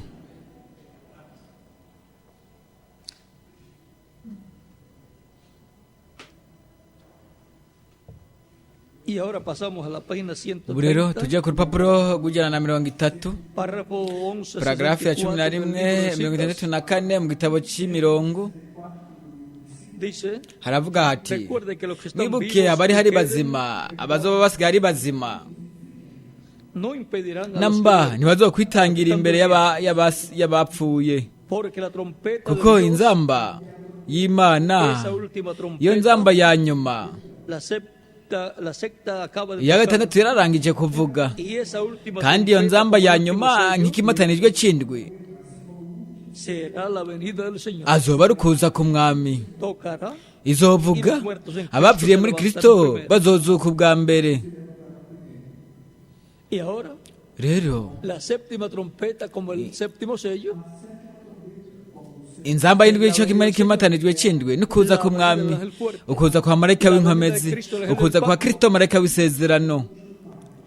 y viene aje operando los ariko ministerios arakora ubukozi de Elías y Moisés bwa Eliya hamwe na Mose, y envía kandi sus ángeles arungika abamarayika biwe abarungikanye ijwi rirenga ry'inzamba kugira ngo bahamagare ndetse banegeranye abatoranijwe ba Isirayeli, del pueblo hebreo. abatoranijwe bo mu ihanga ry'abaheburayo, ariko azi ishengero ryiwe. Por lo tanto, estará nuko rero relacionado con el cristianismo azoba afitanye isano n'iyobokamana y también ry'abakristo, relacionado con el kandi pueblo hebreo. azoba afitanye n'isano n'ihanga ry'abaheburayo. Veremos a Cristo en tuzobona el kristo pacto del marayika verbo, w'isezerano jambo moviéndose en medio ariko ariyunguruza del cristianismo, mu iyobokamana ry'abakristo, moviéndose en ariko medio ariyunguruza de la humanidad yiyungururiza hagati mu biremwa abantu, y moviéndose kandi aniyunguruza yiyungururiza hagati mu bayahudi cyangwa mu baheburayo. será Cristo el azoba ari kristo marayika w'isezerano en el día postrero, ku munsi w'iherezo, llevando a cabo ariko arakora esa labor ico gikorwa, que es el programa divino ariyo nteguro y'Imana ihwanye n'igihe cya nyuma. Muchas personas lo abantu estarán benshi viendo, bazoba bariko barabona, no comprenderán ariko ntibazomutahura, kandi bazovuga ati mbega ni gute byoshoboka que logre éxito ko yoshika ku ntsinzi en medio del cristianismo, hagati mu iyobokamana ry'abakristu, en medio de los sistemas humanos, hagati muri sisiteme ya kimuntu, hagati mu bya politike ngene yotsinda mu bijyanye n'iyobokamana, hagati mu banyamahanga ndetse no mu baheburayo ndetse no mu bayahudi. es que es el ángel del pacto, ni marayika w'isezerano kristo, el Espíritu Santo, marayika mpemu yera ariko arakora, los ministerios akora de Moisés y Elías. ubukozi bwa Mose na Eliya. Ese es el único espíritu iyo niyo mpemu imwe gusa que opera los ministerios, ikora ubukozi, el Espíritu Santo, mpemu yera, el ángel del pacto, marayika w'isezerano kristo, el verbo, jambo, la estrella resplandeciente de la ikinyenyeri mañana g'ikibatsi cyo mu gaturuturu. y el séptimo milenio. kandi mu kinyagihumbi c'indwi En sus primeros años, mu myaka yacyo ya mbere, digamos en el primer twovuga siglo, nko mu kiringo ca mbere, estará amaneciendo un nuevo día milenial. hazoba hariko haratazana umunsi mushasha w'ikimpumbi, kandi mu yandi majambo ikinyenyeri cyo mu gaturuturu kizoba kiriko kiraboneka, hazoba hariko haraboneka mpemu yera Moviéndose yiyunguruza ndetse anaduga en un nuevo día ku milenial munsi mushasha w'ikimpumbi, y en una nueva edad, mu gihe gishasha, una edad mu eterna, gihe gihoraho, que es la edad de la aricyo gihe piedra cy'ibuye rigumye imfuruka, kandi aho niho kristo azoba ari muri mpemu yera nka marayika w'isezerano, ariko arakora igikorwa ciwe gihwanye no ku munsi w'iherezo. kandi mu yandi majambo, Ese es el ministerio ibyo profético ubwo del ni día postrero ubukozi bw'ubuvugishwa bwo ku munsi w'iherezo, y tiene kandi sus diferentes etapas. bufise intambuko zabwo Dará a conocer butandukanye. el título de propiedad, azojya ku gitabo gihesha uburenganzira, azoha kurya igitabo gihesha uburenganzira uwo muntu, nuko biciye muri uwo muntu hablará. azokwigaragaza, azovuga ku bw'ibyo uwo muntu ibyo azovuga ashushanya Yohana intumwa, ari we agereranya intumwa yo ku munsi w'iherezo, kandi byongeye ashushanya n'ishengero, kandi byongeye aha hazoba hari iyo ntumwa. Les dicho como We el libro yarabwiwe ati icyo gitabo te amargará en tu boca, kiragusosera mu o será kanwa, dulce en tu boca, kiragusosera mu kanwa, pero en tu vientre ariko será mu amargo. nda karakururira. O sea, habla ni ukuvuga ngo de lo agradable que será aravuga esa palabra iryo jambo que recibirá, bararyakira, pero también le ariko habla byongeye aranavuga de las situaciones difíciles ku mibereho que le igoye vendrá a izoza causa de esa palabra. bitewe n'iryo jambo. Y les dicho, kandi yarabwiwe es necesario, ati birakwiye, es necesario. ati birakwiye. ¿Por qué es necesario? kubera iki bikwiye? Porque tiene que ser kuko hablado ategerezwa kuvuga las cosas que han de suceder. ibintu bigiye kubaho, Es necesario kandi que birakwiye profetice yuko ahanura O sea que ni diga ukuvuga ngo kavuga lo que va a suceder, ibigiye kubaho, todo lo que Dios va a hacer, ibyo Imana igiye gukora byose lo va a dar a conocer. Por azobimenyekanisha, medio de ese que se comerá el libro, bizomenyekanishwa biciye muri uwo yari icyo gitabo, kandi el ministerio profético, ubwo azoba ari ubukozi bw'ubuvugishwa bwo ku munsi w'iherezo, así como Moisés nk'uko tuvo el Mose ministerio nawe yagize ubukozi profético bw'ubuvugishwa para la kugira ngo liberación del pueblo hebreo abohora ihanga ry'abaheburayo de la esclavitud en abakure Egipto, mu buryo bwo muri Egiputa. para la Rero liberación de los bwo judíos kwidegembya o de los kw'abayahudi cyangwa abaheburayo en el día ku munsi posterior, w'iherezo estará ese ministerio hazoba hari ubwo repitiendo. bukozi buriko burisubiramwo, Y para la kandi liberación kubwo kwidegembya cyangwa kubohogwa kubatoranijwe b'ishengero ry'umwami Yesu Kristo, estará también vyongeye ese ministerio hazoba hari ubwo de bukozi bwa Kristo, del ángel fuerte, ubwa marayika w'isezerano, ubukozi bwa mpwemu yera buriko burakora mu ishengero, para darle la kugira ngo fe gutyo bahabwe ukwizera, guhishurirwa, guhesha uguhindurwa no kujyana na Kristo a la cena mu birori de las bodas del by'ubukwe Cordero. bw'umwagazi w'intama. El séptimo sello Ikimatanijwe dice c'indwi, Reverendo Reverend Branham, Branham avuga que tiene ko diferentes gifise etapas. intambuko zitandukanye, avuga yuko ari nk'ikigendajuru Que explota, giturika sube, kikaduga, y es una explosión, rero uko guturika hakabaho uko guturika, y luego sube niko mu nyuma más kigasubira alto, kikaduga hejuru, y hace otra nuko gutyo explosión, kigakora ukundi guturika, ahí tenemos kandi dos ngaha etapas, turafise intambuko zibiri, y luego nuko mu nyuma de esa explosión y'uko segunda, guturika kugira kabiri salen havamwo 5 inyenyeri estrellas. zitanu, Y de esas kandi 5 muri izo estrellas, nyenyeri zitanu, una de ellas imwe yo muri izo explota, nyenyeri nayo y salen 5 estrellas más. iraturika hakavamwo izindi nyenyeri zitanu.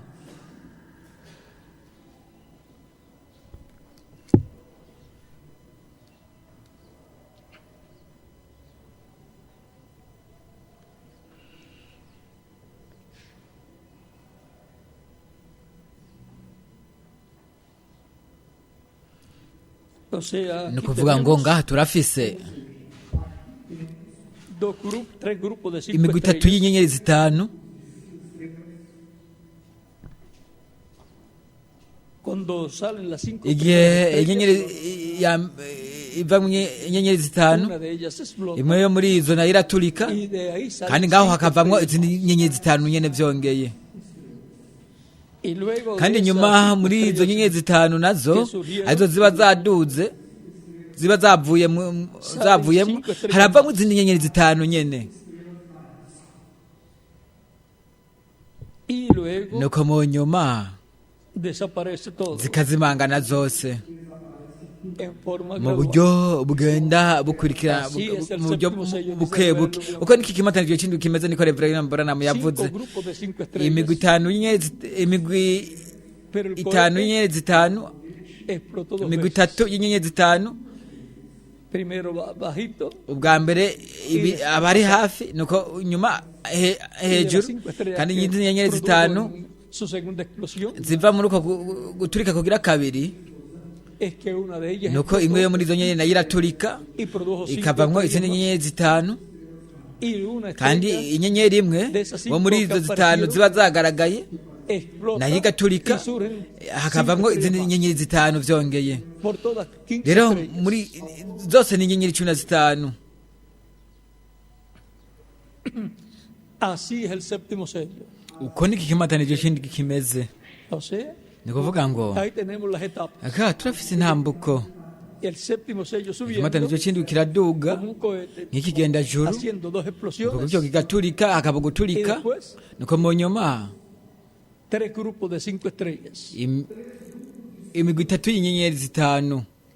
Todo eso nos Ivyo habla vyose biratubwira de diferentes etapas ku ntambuko zitandukanye que estará cumpliendo arizo zizoba ziriko zirashitswa Cristo el ángel fuerte. zishitswa na Kristo marayika w'inkomezi ari wamanuka avuye mu ijuru. Él es el séptimo sello. Ni ikimatanijwe c'indwi, Cristo el ángel fuerte. Kristo marayika w'inkomezi.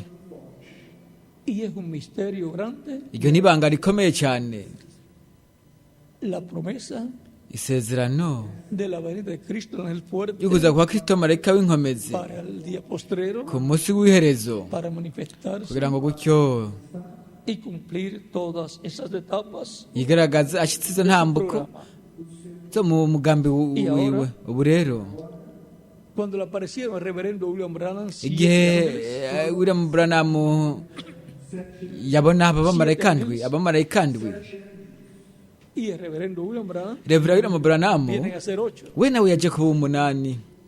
Y ahora él rero vio we yarabonye que uno de esos yuko umwe muri abo bamarayika diferente a los demás. yaratandukanye n'abandi. Dicen los otros ángeles eran como aravuga abandi bamarayika avuga yuko abandi bamarayika bari cyo kimwe bari bameze cyo kimwe abo n'abamarayika indwi b'ibihe indwi, intumwa ndwi z'ibihe indwi by'ishengero. Ariko hariho iyindi ntumwa contando al reverendo William Branham ibyo bivugwa na Reverend uno de los Branham 7 ángeles de las 7 edades, nk'umwe, pero uno ariko umwe de los que había venido con el grupo yari era kumwe diferente. n'uwo mugwi Contando al reverendo William yatandukanye. Branham son 8. Reverend Branham umuharuye baca baba 8. Y ahora rero el ángel que era diferente a los demás marayika yaratandukanye n'abandi es el más misterioso, n'ibanga rikomeye cyane. porque kubera iki? él dice we los demás avuga ángeles yuko abandi bamarayika eran comunes, bo bari bameze kumwe, pero el más sobresaliente era ariko w'indengakamere uno de ellos. yari umwe muri bo, Era diferente a los otros ángeles. yaratandukanye n'abandi bamarayika, Era diferente yaratandukanye a los 6 que le n'abo acompañaban 6 bari cuando vinieron esos 7 ángeles. bari Y kumwe, por consiguiente era kandi mu yandi diferente majambo yaratandukanye también al séptimo ángel de la séptima de la iglesia, que fue n'umumarayika llevado w'igihe cy'indwi para tener esa reunión de la cumbre en el espacio.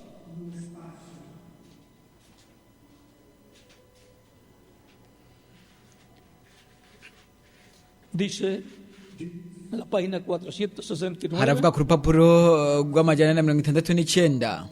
y notaron que dije que uno de esos ángeles era muy raro. kandi murazi ko nababwiye yuko umwe muri abo bamarayika Me pareció muy distinto a los demás. yarateye ubwoba kandi yangaragariye atandukanye Estaba en n'abandi. una constelación con 3 bari ángeles arriba. mu mugwi batatu ku ruhande, umwe ari hejuru, Y el que estaba a mi Kandi- lado, contando desde la izquierda hacia la derecha, uharuye uva iburyo ugana ibumoso, wari ku ruhande rwanjye uharuye iburyo ujya ibumoso, wo yari uw'indwi, yari umumarayika w'indwi kandi yarakayangana cyane, kandi yasigura byinshi kuri jewe ku bandi. les dije que tenía el nabwiye pecho yuko yari así afite robusto igikiriza kivyimbye y estaba volando kandi hacia yariko el oriente. araguruka agana mu buseruko. Les dije también kandi que nababwiye me levantó, yuko me alzó. yarandugije yaranzamuye. ¿Se acuerdan? mbega muravyibuka? Ahora ubu rero aquí está. aha ntihari, Era el que tenía el séptimo niwe sello, yari afite ikimatanijwe c'indwi, lo cual he mantenido como aricyo una pregunta en mi mente cagumye toda mi ari vida. ikibazo mu bwenge bwanje, ubuzima bwanje bwose. Los otros sellos ibindi significaron mucho para bimatanijwe mí, byasobanurira byinshi desde luego. kuri jewe. Pero ustedes no se Ariko- imaginan lo que ha significado este séptimo. mwebwe ntimushobora kwibaza icyo wowe w'indwi icyo yasobanura, Y ahora, icyo cy'indwi icyo el cyasobanura. misterio del séptimo sello ubu rero ibanga ry'ikimatanijwe c'indwi Lo tiene ese ángel. gifiswe n'uwo mumarayika. es el ángel que ni tiene el umumarayika séptimo sello. afite ikimatanijwe c'indwi, Y por consiguiente, kandi mu yandi majambo es el ángel que uwo puede ni revelar el umumarayika séptimo ashobora sello. uwo ni umumarayika ashobora guhishura ikimatanijwe c'indwi.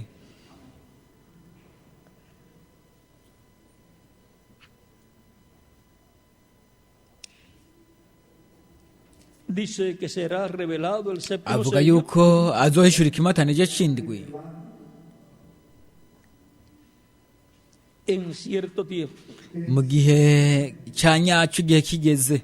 Dice que el séptimo avuga sello yuko será ikimatanijwe revelado c'indwi kizohishurwa en la venida del Señor. mu kuza k'umwami. De la página 100 ni ku rupapuro 481 rw'481 hasta la 484. kugeza ku 483.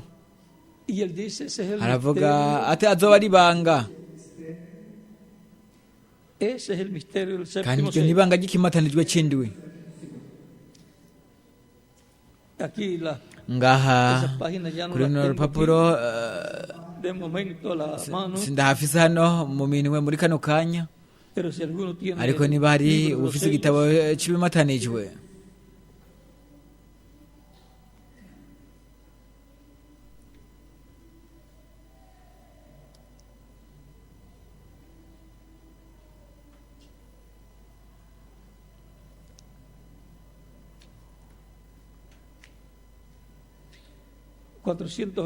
amajana ane na mirongo ine na kabiri n'amajana ane na mirongo umunani na gatatu mu gitabo cy'ibimatanijwe mu kiesipanyolo haravuga hati cuando habla de la parábola del igihe dinero, akavuga ku mugani dice, w'umusukoni está hablando de Israel en su propia patria. ariko aravuga kuri Isirayeli mu gihugu No cyayo habla bwite. nada de la revelación del séptimo sello. muribuka yuko we ntabwo yatubwiye Notaron que kubwishyurwa no habla nada de la kw'ikimatanijwe c'indwi. revelación de este séptimo sello. Y también hari aquí en ivyongeye ngaha mu Apocalipsis, en la vyahishuriwe apertura de los mu kugurwa sellos, kw'ibimatanijwe también lo omitió. Vemos pues que es un ariko misterio por completo. nibanga mu mwuzuro, Y la hora todavía kandi no ha kugeza llegado ubu para que se isaha diera a ntiragera conocer kugira ngo este gutyo misterio. hamenyekanishwe iryo banga. Hemos llegado hasta aquí. tugeze hano, Y lo demás nos será dado allí kandi en el tiempo cuando aparezca Jesús ibindi nuevamente sobre la tierra. tuzobihabwa igihe yesu azogaragara bundi bushasha ku isi kugira ngo gutyo ajane umugeni O wiwe. lo que llegue a suceder en ese tiempo.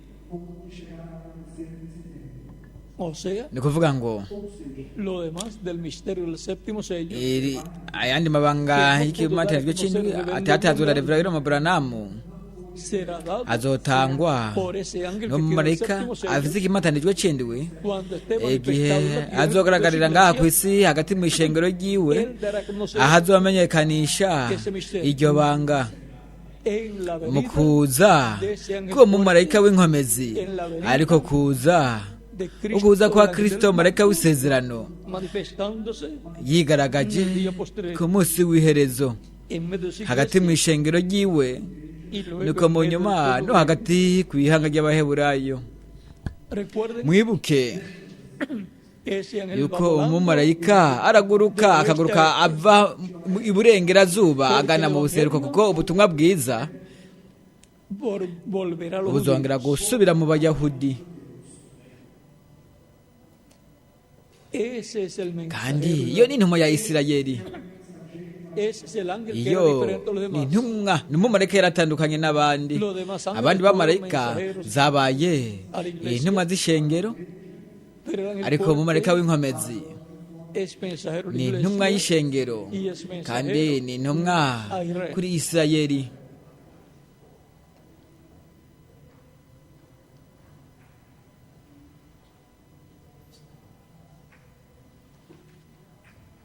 Él nos dice kandi aratubwira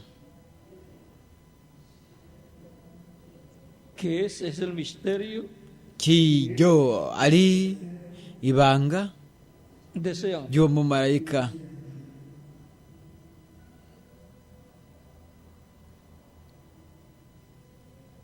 Todo fue byose mostrado byarerekanywe, y así tiene que ser cumplido. kandi uko niko bitegerezwa gushitswa. En la página ku rupapuro 464 rw'amajana ane na mirongo inani na kane haravuga hati estaba a la izquierda Nari y ibumoso. él sería el mensaje del último ángel. kandi yari kuzoba intumwa ya nyuma, Recuerden cómo dije que tenía su cabeza alzada azoba ari ubutumwa bw'umumarayika wa y nyuma. sus alas tan poderosas y agudas. mwibuke yuko nababwiye yuko yari afise Ahora eso Amababa. es este séptimo sello. akomeye cyane akarishe, Eso es el séptimo sello. Ese ángel. Ese es el que tiene el kandi yari séptimo sello.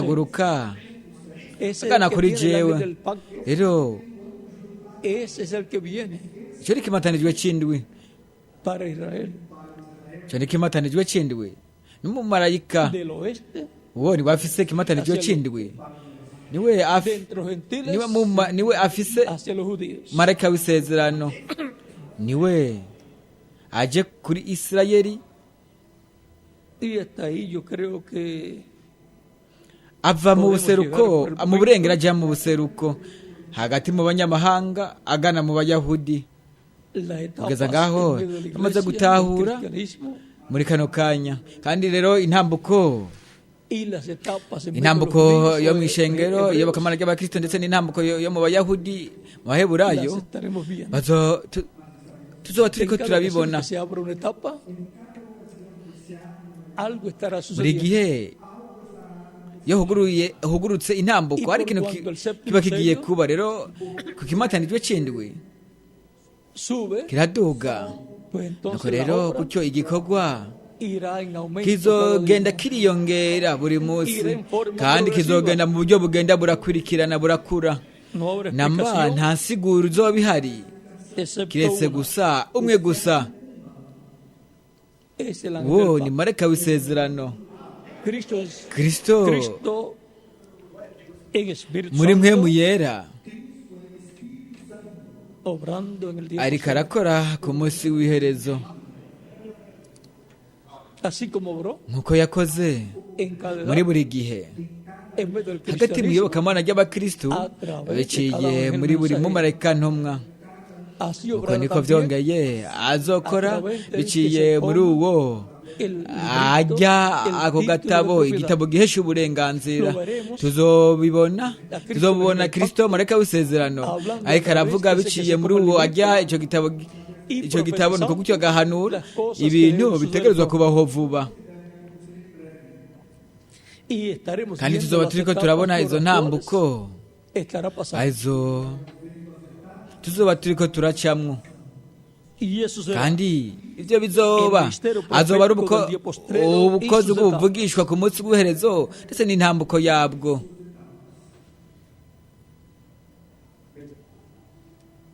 habrá diferentes explosiones. hazobaho de guturika estrellas, gutandukanye kw'inyenyeri y por consiguiente kandi mu yandi majambo habrá diferentes hazobaho n'intambuko zitandukanye para cada labor. muri buri gikorwa Habrá una etapa hazobaho intambuko hazobaho guturika y entonces podremos kuko decir tuzoshobora kuvuga tal cosa que comienza ati ibintu runaka y byatanguye se vuelve algo grande.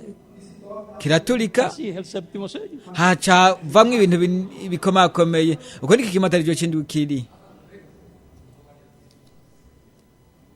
Y eso será el ministerio Kandi- profético del día postrero y sus etapas. ubwo azoba ari ubukozi bw'ubuvugishwa ku munsi w'iherezo ndetse n'intambuko yabwo Y será un kandi azoba ari secreto ibanga en su comienzo. mu intango Eso lo ryacyo dice Reverendo William Branham. niko reverendo Branham avuga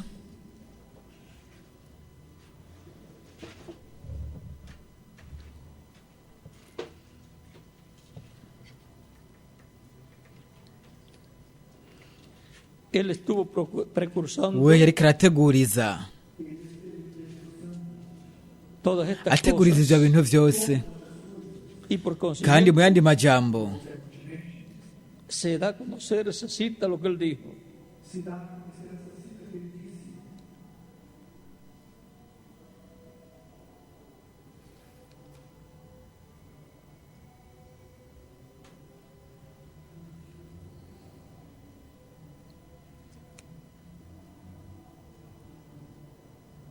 aramenyekanisha uwo murongo uvuga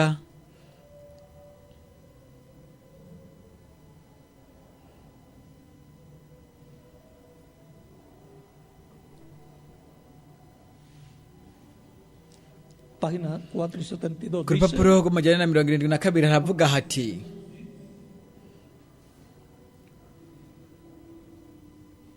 Esto muestra que viene de Dios, Ivyo porque vemos que cuadra bitwereka perfectamente ko Imana- con las ko promesas Imana de Dios iza. para el mensaje del tiempo del fin. kuko turabona gucishwa mu mwuzuro kw'isezerano ry'Imana Noten bien el mensaje del ku butumwa tiempo bw'igihe del cya fin, nyuma. este sello. mwitegereze neza ubutumwa bw'igihe cya nyuma kino kimatanijwe O sea que el ni ukuvuga ngo mensaje del tiempo del ubutumwa bw'igihe cy'iherezo Es el séptimo nikimatanijwe sello. cy'indwi El mensaje ubutumwa generador bukijyana del no séptimo sello. kimatanijwe cy'indwi Y el kandi séptimo kimatanijwe sello traerá el cy'indwi kiraza mensaje. n'ubutumwa. Noten bien Mwitegereze el neza mensaje del ubutumwa tiempo del fin, este sello. ubutumwa bw'igihe cya nyuma icyo kimatanijwe Él nos ha revelado los 6 sellos. nabahishuriye ikimatanijwe bitandatu ariko ikimatanijwe cy'indwi sinigeze ndakivuga ko na kimwe ikimatanijwe cy'igihe cya nyuma Cuando igihe empiece será kizotangura azoba ari ikintu mu completamente mwuzuro secreto, ari ibanga nk'uko biri muri bibiliya O sea que su ni ukuvuga mu comienzo ntango ryacyo será algo azoba ari secreto. ikintu kibanga uhereye mu ntango nk'uko ryabaye ibanga La venida ukuza de Cristo kwa Kristo marayika w'inkomezi mu mubiri wa kimuntu imyaka ibihumbi bibiri irarenganye ryabaye ibanga kugeza ku myaka 29 n'igice aho hatanguye ubukozi bwiwe Pero ese secreto ariko iryo banga lo conocía la ryari rizwi n'umwigeme Mariya ryari rizwi na Yosefu el esposo de María, umugabo wa Mariya kandi byongeye yari rizwi na Simeoni na Ana kandi byongeye ryaramenywe na Zakariya umuherezi mukuru y ndetse na Elizabeti umufasha wiwe. los pastores que estuvieron fueron Abungere al barabonye nacimiento de ukuvuka kwa Yesu Jesús, y también kandi los byongeye magos que n'abamajusi fueron aribo a mu la nyuma casa bari mu nzu allá en hari i Belén, Betelehemu donde vivió él, aho we yarabaye y ya tenía unos kandi 2 yari años de ahamaze imyaka ibiri. edad. Fueron niko rero pocas personas babaye abantu bakeya que aribo babonye conocieron el batahura de la vez del ángel ugutangura fuerte kwa marayika w'inkomezi del Espíritu marayika mpemu yera de el ángel marayika w'isezerano en un velo mu de gitwikizo cy'umubiri. carne. Y no fue dicho que sería un misterio, kandi nababwiye yuko azoba ari ibanga no fue dicho que sería un secreto, azoba ari ibanga sino que fueron dados detalles. Una virgen Umwigeme concebiría y daría a luz, yari kuzosama inda nacería en Belén de Judea, akabyarira i Betelehemu y'i Yudaya, sería sería un hebreo yari kuzoba umuheburayo de la tribu wo de mu muryango Judá. wa Yuda Y así por n'ibindi el n'ibindi. Hubo mucha habaye información amakuru menshi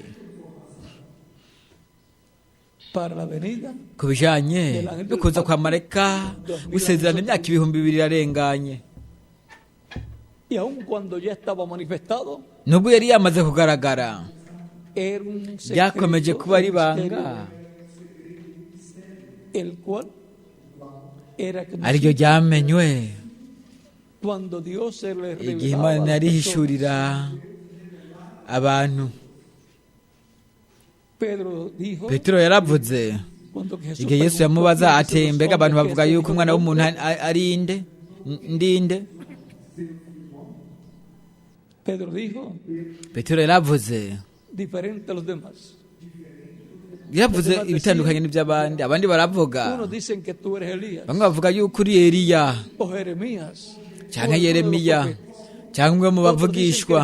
Abandi bavuga yuko uri Yohana Umubatizi, iyo uri Yohana Umubatizi aba yazutse. Así contestaron cuando Cristo preguntó, uko niko yabajije igihe Yesu yamubaza ¿quién dicen los hombres que es el Hijo del ati abantu bavuga yuko umwana w'umuntu ndinde, ariko igihe yamubaza ati wowe umwana w'umuntu uvuga ko ari nde, ati wowe uri Kristo umwana w'Imana nzima. Ni ukuvuga ngo wowe uri marayika w'isezerano. El Cristo, el ángel del Kristo pacto, marayika w'isezerano ese ángel ungido con la ni presencia de umumarayika Dios asizwe ukugaragara kw'Imana en el cuerpo angelical, mu mubiri wa kimarayika, nuko mu nyuma el cuerpo físico, mu mubiri ungido con ufatika la presencia de Dios, usizwe no kugaragara kw'Imana y con el cuerpo angelical de Dios. kandi n'umubiri wa kimarayika w'imana. Y ahora Rero Cristo le dice, no te lo Cristo aravuga, tú eres Simón, hijo de Jonás. atura umunyamahirwe Simoni mwene Yona, kuko atari inyama n'amaraso bibiguhishuriye, Sino mi Padre que está en los cielos. ahubwo ni data ari mu ijuru. Era una revelación divina. Kwari uguhishurirwa kw'Imana. Eso está en el capítulo 16 Ivyo de San biri Mateo. mu gice cya 16 muri Matayo mutagatifu. Y yo te digo que tú eres Pedro. Kandi nanjye ndakubwiye kuri Petero, Y sobre esta piedra, sobre kandi esta kuri roca, rino buye, edificaré mi kuri rino iglesia. rutare nzogubakako ishengero ryanje. O sea, la revelación Ni de ukuvuga Cristo, ngo kuguhishurirwa kwa Kristo, la cual viene del cielo. ariko kuva mu ijuru. Y le he dicho, y a ti Kandi daré las llaves aramubwira del ati, reino de los cielos. nzoguha imfunguzo z'ubwami También te he dicho bw'amajuru. antes, Kandi byongeye ibyayimubwiye mu y nyuma, las puertas del infierno no prevalecerán yamubwiye mu contra nyuma él. ati amarembo y'ikuzimu No ntazoguhagarara prevalecerán imbere, contra la iglesia. ntazohagarara imbere y'ishengero, Y no prevalecerán kandi ntazohagarara en contra de la revelación de Cristo. agwanya uguhishura kwa Yesu Kristo. Y ahora Rero le dice a Pedro, Petero aravuga y a ti daré las llaves del reino de los ati, cielos. aramubwira Petero ati, ndaguhaye urufunguzo rw'ijuru.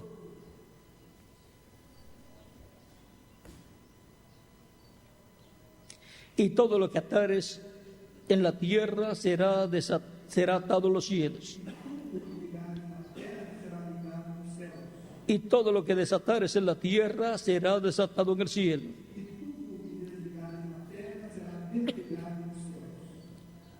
Entonces mandó a sus uzobaha discípulos ku isi no mu gihe kizoba que él era kiboshwe, Jesús, el Cristo. kizobohora mu ijuru, ikizobohora ku isi no mu gihe kizoba kibohowe. Jesús el Cristo. Yesu el ni ungido Kristo, Yesu umusigwa, con el Espíritu Santo, asizwe na mpwemu con el yera, ángel del pacto, asizwe na marayika w'isezerano, umubiri wa kimarayika w'Imana.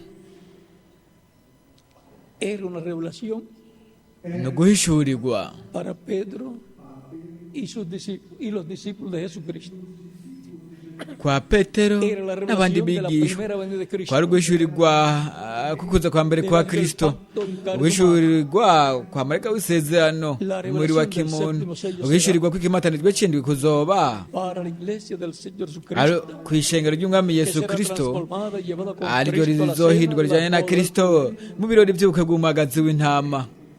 Así recibirá la fe Ubwo niko bazoronka ukwizera ko kuzamurwa ndetse no que guhindurwa, será la fe, la revelación ariko kuzoba ari ukwizera del uguhishurirwa séptimo sello, kw'ikimatanijwe c'indwi, uguhishurirwa kukuza kwa marayika del w'inkomezi, Espíritu Santo, uguhishurirwa kwa mpwemu yera. en el que se estará comiendo el libro. Kuri uwo azobarikira ico gitabo, Y eso será el kandi Espíritu Santo uyo azoba ari mpwemu yera ariko aragendagenda hagati mu bantu mu mubiri wa kimuntu. Eso está aquí, lo dice. Ibyo biri ngaha Reverend Branham arabivuga. Y si él es el precursor, Kandi nimba we yari pues integuza, tiene que decir todas estas rero cosas. ategerezwa kuvuga bino bintu Y tiene byose, que cumplirse como está dicho. kandi bitegerezwa gushitswa nk'uko byavuzwe nawe. Y no, página 134 del libro Ku de los Hechos, rupapuro rw'134 mu gitabo cy'imatanijwe ati, mwitegereze mwebwe igihe uyu mpwemu yera wo dufise igihe azogera ubwo yambara umubiri, el que está en nuestro medio uri ahora mismo hagati en muri la forma twebwe del Espíritu Santo, mu buryo bwa mpwemu yera, cuando él llegue a encarnarse igihe en la azogera ubwo persona de yambara umubiri mu Jesucristo, muntu wa Yesu Kristo, entonces nosotros le nuko coronaremos natwe como Rey de tuzomwambika Reyes y igitsibo Señor de nk'umwami Señores. w'abami n'ubuganza baganza.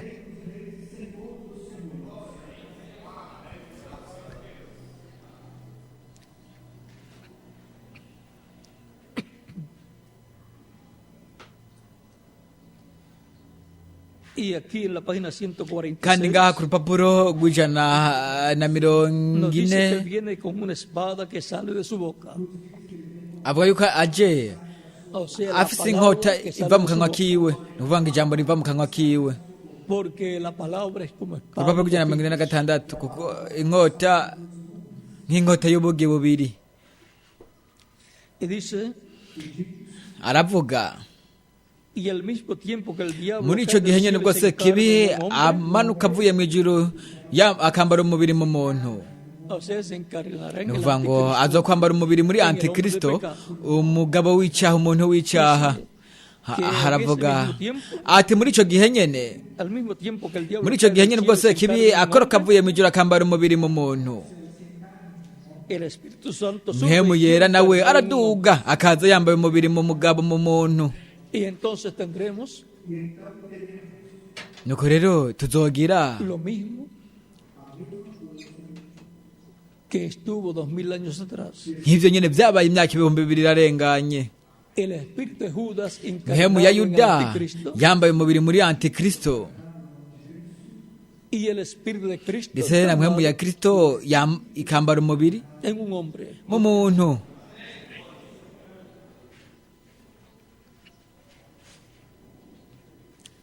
Página ku rupapuro 352 rw'amajana dice, 352 haravuga hati,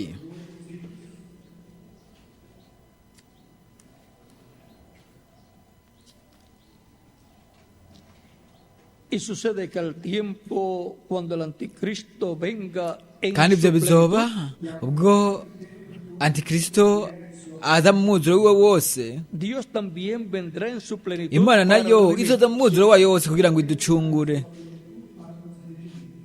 O sea, ni ukuvuga ngo kugira ngo para efectuar la kugira redención ngo del cuerpo, habe ugucungurwa kw'imibiri, que será nuestra ariko transformación, kuzoba ari uguhindurwa kwacu, dándonos la fe kugira ngo gutyo aduhe ukwizera, uguhishurirwa kukuza kwiwe, y así nuko gutyo recibiendo twakire todas las bendiciones imigisha que yose estará trayéndonos ariyo en esa manifestación. tuzoba turiko turazanirwa muri uko kugaragara, Estaremos creyendo en esa tuzoba turiko manifestación turizera uko kugaragara en su venida, mu kuza kwiwe, en la venida del Espíritu Santo, mu kuza kwa mpwemu yera, que estará encarnándose ari we azoba yambaye en el umubiri día postrero. ku munsi w'iherezo. Y eso será Dios kandi iyo azoba ari imana en su plenitud, mu mwuzuro wayo wose para redimirnos. ije kugira ngo kiducungure, kugira ngo kubwo ugucungurwa kw'imibiri. Cuando ustedes vean suceder igihe estas mwebwe cosas, muzobona ariko araba ibyo bintu cuando byose, ustedes comiencen a igihe ver mwebwe muzotangura kubona estas cosas sucediendo, ibyo bintu biriko biraba, o sea, cuando ustedes ni ukuvuga ngo vean igihe mwebwe muzobona el comienzo de las señales gutangurwa kw'ibimenyetso byatanzwe nk'uko biri muri Luka igice cya 21, levantad vuestras cabezas al cielo, muze murangamiza imitwe yanyu ku ijuru, erguíos y levantad vuestras cabezas, muze murangamiza imitwe yanyu ku ijuru, porque vuestra kuko redención, ugucungurwa kwanyu kuzoba kuri hafi vuestra cyane, transformación en rapto uguhindurwa está cerca. kwacu kuzamurwa kuzoba kuri hafi. Ya hemos estado viendo las señales twamaze kuba turiko turabona en el ibimenyetso cielo y en la tierra, ku ijuru ndetse no ku isi, y hemos estado viendo las kandi twakomeje kuba turiko turabona en la iglesia del ibimenyetso Señor mu Jesucristo. ishengero ry'umwami Yesu Kristo, Hemos visto la señal kandi del twarabonye ikimenyetso cy'umusukoni vyongeye. Israel Isirayeli establecido como una nación libre y soberana. ihari nk'igihugu cigenga, kandi ico ni ikimenyetso cy'umusukoni uri kuratoha. Y ahora estamos en el tiempo rero más turi mu glorioso. igihe cy'ubwiza cyane kuruta ibindi bihe byose. Veamos aquí turabe hano en la página 256, ku rupapuro rw'amajana 256, a la mitad de la hagati página dice, mu rupapuro haravuga hati, pero cuando nuestro Señor ariko igihe aparezca umwami sobre wacu la tierra, azogaragara ngaha ku isi, Él vendrá sobre un caballo, azoza Él aje vendrá ku sobre un ifarasi, caballo blanco azoza aje como ku ifarasi yera nk'urubura, y será completamente kandi azoba mu mwuzuro ari Emanueli, la palabra de Dios encarnada ijambo en un ry'Imana hombre. ryambaye umubiri mu mugabo. Eso fue lo que Él precursó. ni ukuvuga ngo ibyo nibyo Por lo tanto, byategurijwe, tiene que aparecer we niwe la yategurijwe. palabra, el ni verbo ukuvuga ngo hategerezwa kugaragara ijambo, marayika w'isezerano manifestado en un hombre agaragariye mu muntu, para profetizar kugira ngo gutyo avugishwe ahanurira amahanga menshi n'indimi nyinshi n'ibihugu byinshi, kandi nuko gutyo ishengero rironke ibanga ryo ku munsi, ubukozi bwo ku munsi wa nyuma, bw'ubuvugisho bwo ku munsi wa nyuma, kugeza hageze uko kugaragara, kugaragara kugeze no kwihanga ry'abaheburayo. Ariko azi ishengero ryiwe kugira ngo gutya ariho ukwizera ko guhindurwa no kuzamugwa, kugira ngo gutyo bahabwe uguhishurirwa, guhishurirwa kukimatanirwa kindi, uguhishurirwa kukuza kwiwe. Kandi no digan a otros esto. Fue lo que Cristo dijo a sus discípulos. Nkuko Kristo yabwiye abigishwa biwe, bo azobabwira ati ntimubabwire abandi. Rero nkuko Kristo yabwiye abigishwa biwe ati ntimubwire abandi ko ndi Kristo, uko azoba ari uguhishurirwa ko bamwizera, ko ari uguhishurirwa ko bamwizera. Lo iban a perseguir más. Kuko iyo baza kubibwira abaherezi ba kiriya gihe bari kumurondera kumutoteza,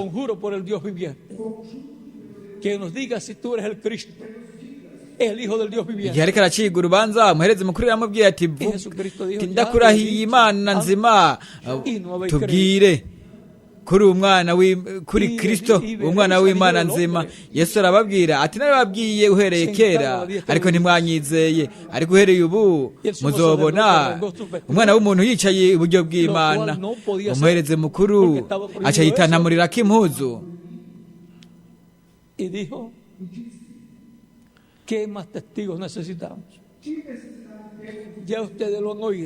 we aramubwira ati mbega mukeneye ikindi cyagirizi ikihe?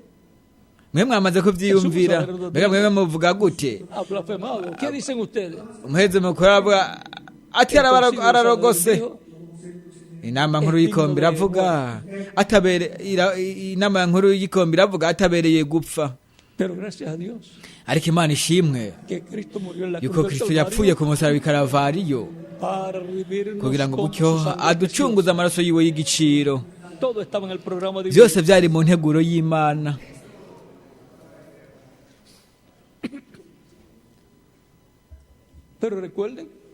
Ariko mwibuke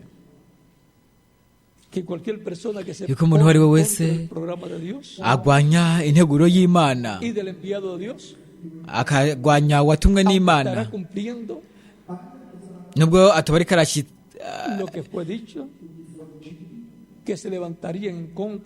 nubwo yoba ariko arashyitsa ibyavuze yuko hari bazamugwanya, ariko uwo muntu azogira ingaruka, ibibazo, inkurikizi. Azoherekeza Yuda Isikariyote, ntazokwinjira mu bwami bwa Kristo. Kubw'ivyo bo bazinjira mu bwami bw'umwijima, aribwo bo baharurirwamwo. Mwibuke yuko hariho urugamba hagati y'ubwami bubiri, hagati y'ubwami bwa Kristo ndetse n'ubwami bw'umwijima.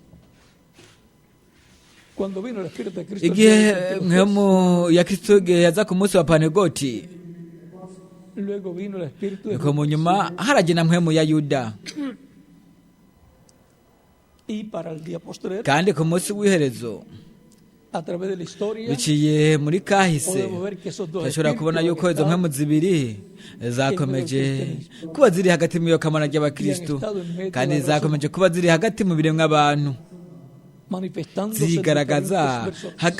zigaragariza mu bantu batandukanye.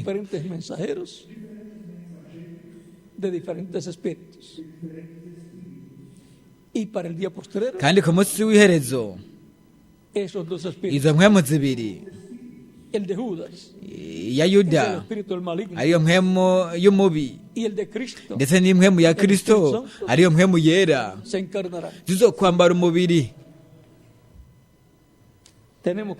Dutegerezwa kuba amaso yacu turiko turayakanura neza kugira ngo gutyo dutahure esos dos espíritus Izo en sus mpwemu zibiri manifestaciones ni ukwigaragaza kwazo y en los velos de carne ndetse donde n'ibitwikizo by'umubiri izo zizoba zirimwo para así kugira ngo gutyo colocarnos del lado twishire ku ruhande de Cristo en el Espíritu rwa Santo kristo mpwemu yera manifestado a través del carne humano. agaragaye biciye mu mu mubiri wa kimuntu. Esta revelación del ubwo cielo guhishirirwa ko mu ijuru es para los escogidos. ni uko batoranijwe,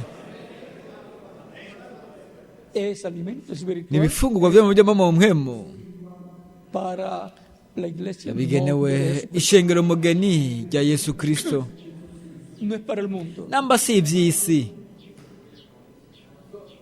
no es tampoco para las vírgenes falsas. byongeye si n'iby'inkumi z'ibijuju, Pues el esposo Cristo kuko delante del umukwe kristo marayika w'isezerano Padre, en su llegada mu gushika kwiwe las vírgenes prudentes inkumi estaban z'ubwenge preparadas, arizo entraron con él a las bodas zari y ziteguye se cerraron la zarinjiranye puerta. nawe mu birori Entraron con él a basangira ese Dios na de Cristo urugero con su rugagwa iglesia, y se cerró la bazinjira puerta. basangira nawe mu birori bya kristo hamwe n'ishengero ryiwe no ku rugero No uzokugagwa. conocieron namba ntibatahuye, ese misterio ntibazotahura iryo de las banga vírgenes insensatas inkumi z'ibijuju que no tenían el aceite ko del zitari zifise Espíritu Santo. amavuta ya mpwemu yera. Y cuando llegaron, ya estaban dentro las vírgenes prudentes kandi igihe y la puerta cerrada. yashika La puerta de la dispensación urugi de rwa la gracia rugawe urugi rw'ubuntu ya estaba cerrada.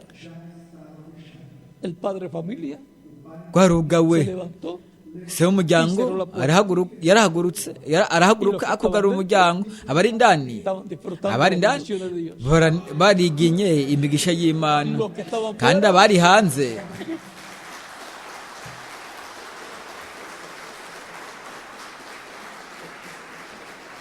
los que quedaron fuera abasigaye hanze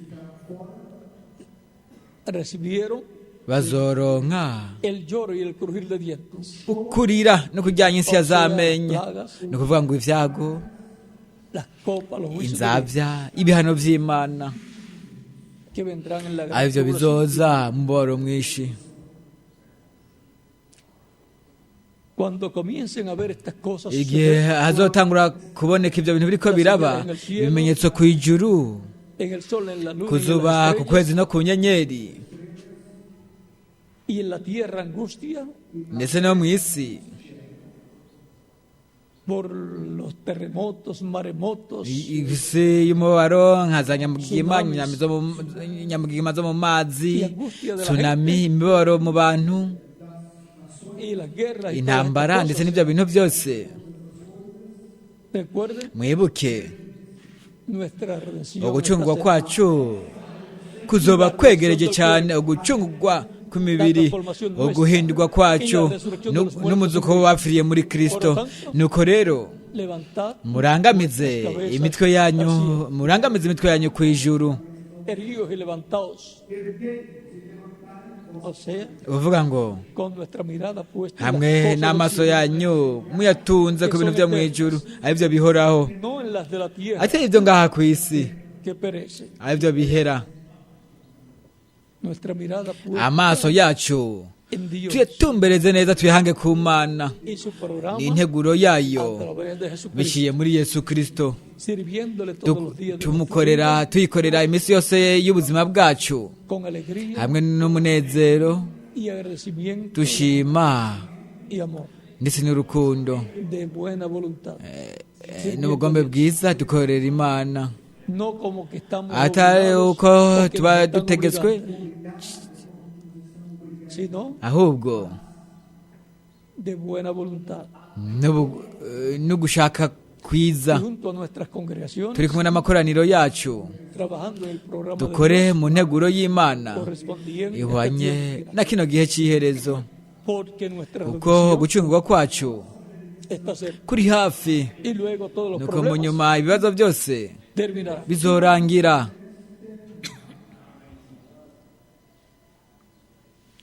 el ministerio ubukozi bw'ubuvugishwa del día bwo ku postrero munsi w'iherezo y sus etapas. ndetse n'intambuko yabwo.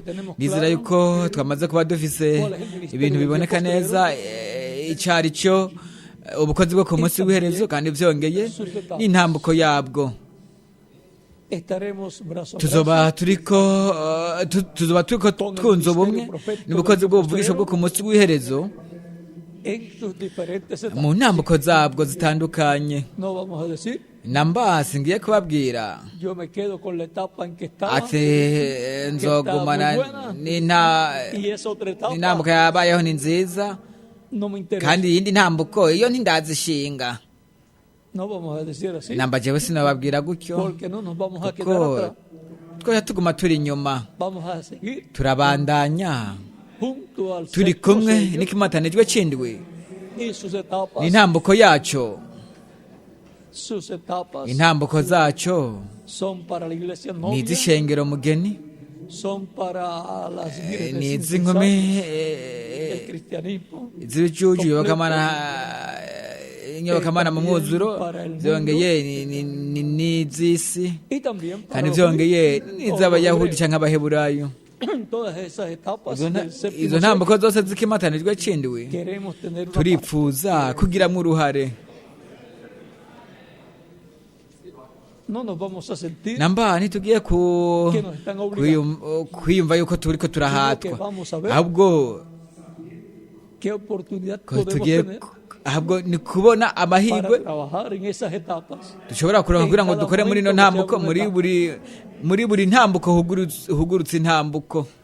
Será un privilegio azoba ari para ihigwe nosotros kuri twebwe tener kugira participación uruhara en cada una de esas muri etapas buri imwe muri izo a ntambuko, medida que se mu abra gihe cada una de haba ellas. hariko harugururwa imwe yo Todo muri izo. llegará a la cúspide byose bizoshika mu gasongero de la manifestación de Dios, mu kwigaragaza kw'Imana, a la mu manifestación kugaragara plena de Dios k'umwuzuro kw'Imana, en el cumplimiento mu de la gushitswa visión de la carne. kw'iyerekwa ry'ihema. Por lo tanto, nuko estaremos rero trabajando tuzoba turiko turakora para llegar kugira ngo gutyo dushike al mu cumplimiento gushitswa de la visión de la carne, kw'iyerekwa ry'ihema, porque esa será kubera la parte yuko ico culminante azoba ari igice gisozera del séptimo sello. c'ikimatanijwe c'indwi. Y ahí lo vamos a kandi dejar. ngaho reka tubiceceke. Creo que ndizera yuko he hablado bastante claro, twavuze mu buryo bwagutse, pero recuerden, ariko mwibuke esto es para la iglesia ivyo novia de Jesucristo, n'ivy'ishengero mugeni rya Yesu Kristo, para vuestras congregaciones. ni ibigenewe amakoraniro yacu.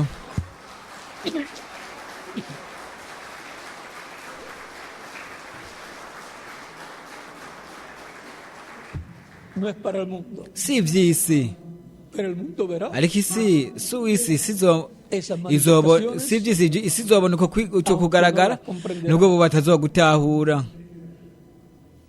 pero verá ariko bazobona y sabrán kandi que Dios está bazotahura en el cielo. yuko Imana iri hafi. Pero todo el misterio ariko ibanga ryose es para ser conocido ni iryo kugira ngo rimenyekanishwe, rimenywe ishengero ry'umwami Yesu Kristo, ishengero mugani ry'umwami Yesu Kristo.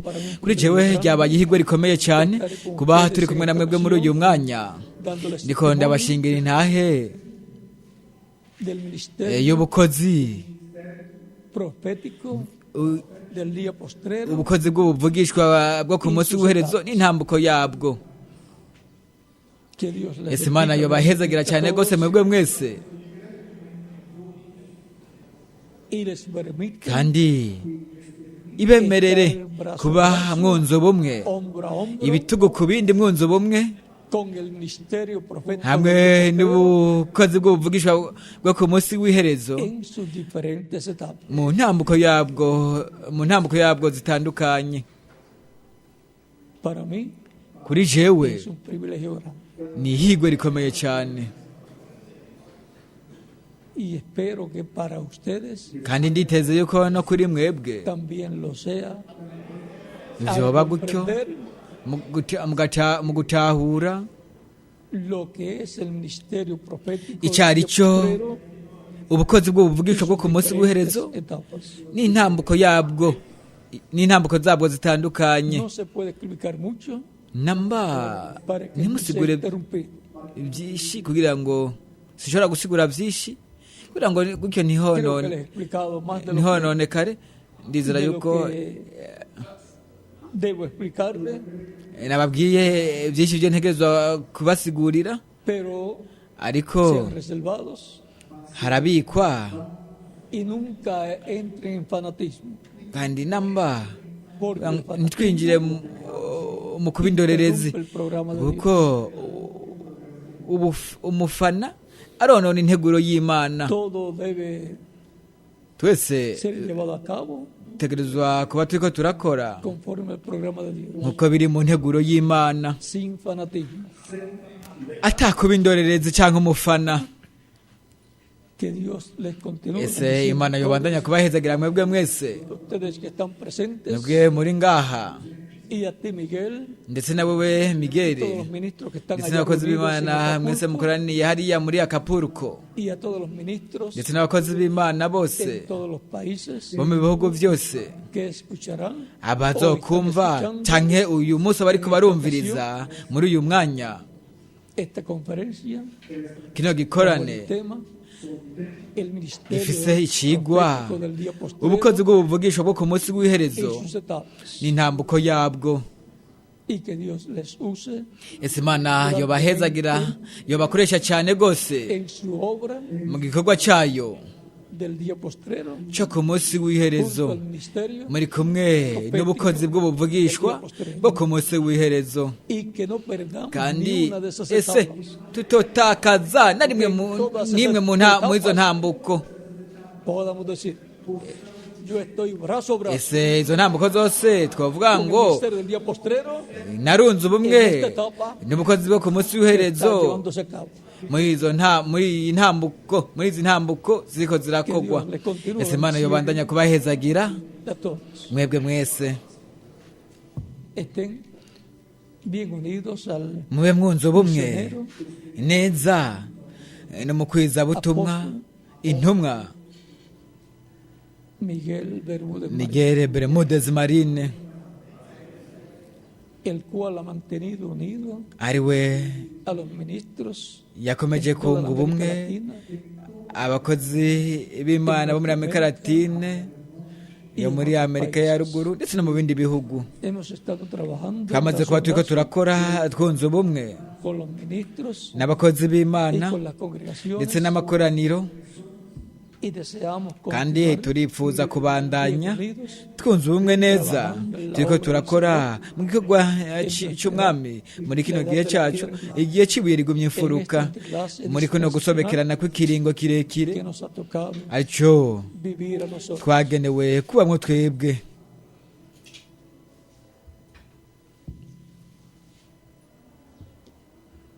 Que Dios les continúe. ese imana yobandanya kubahezagira mwebwe mwese. Y a ti, Miguel, que Dios nawe we te use migeri cada ese día imana más y yagukoresha buri munsi kandi cyane rwose mu gikorwa cyayo. más.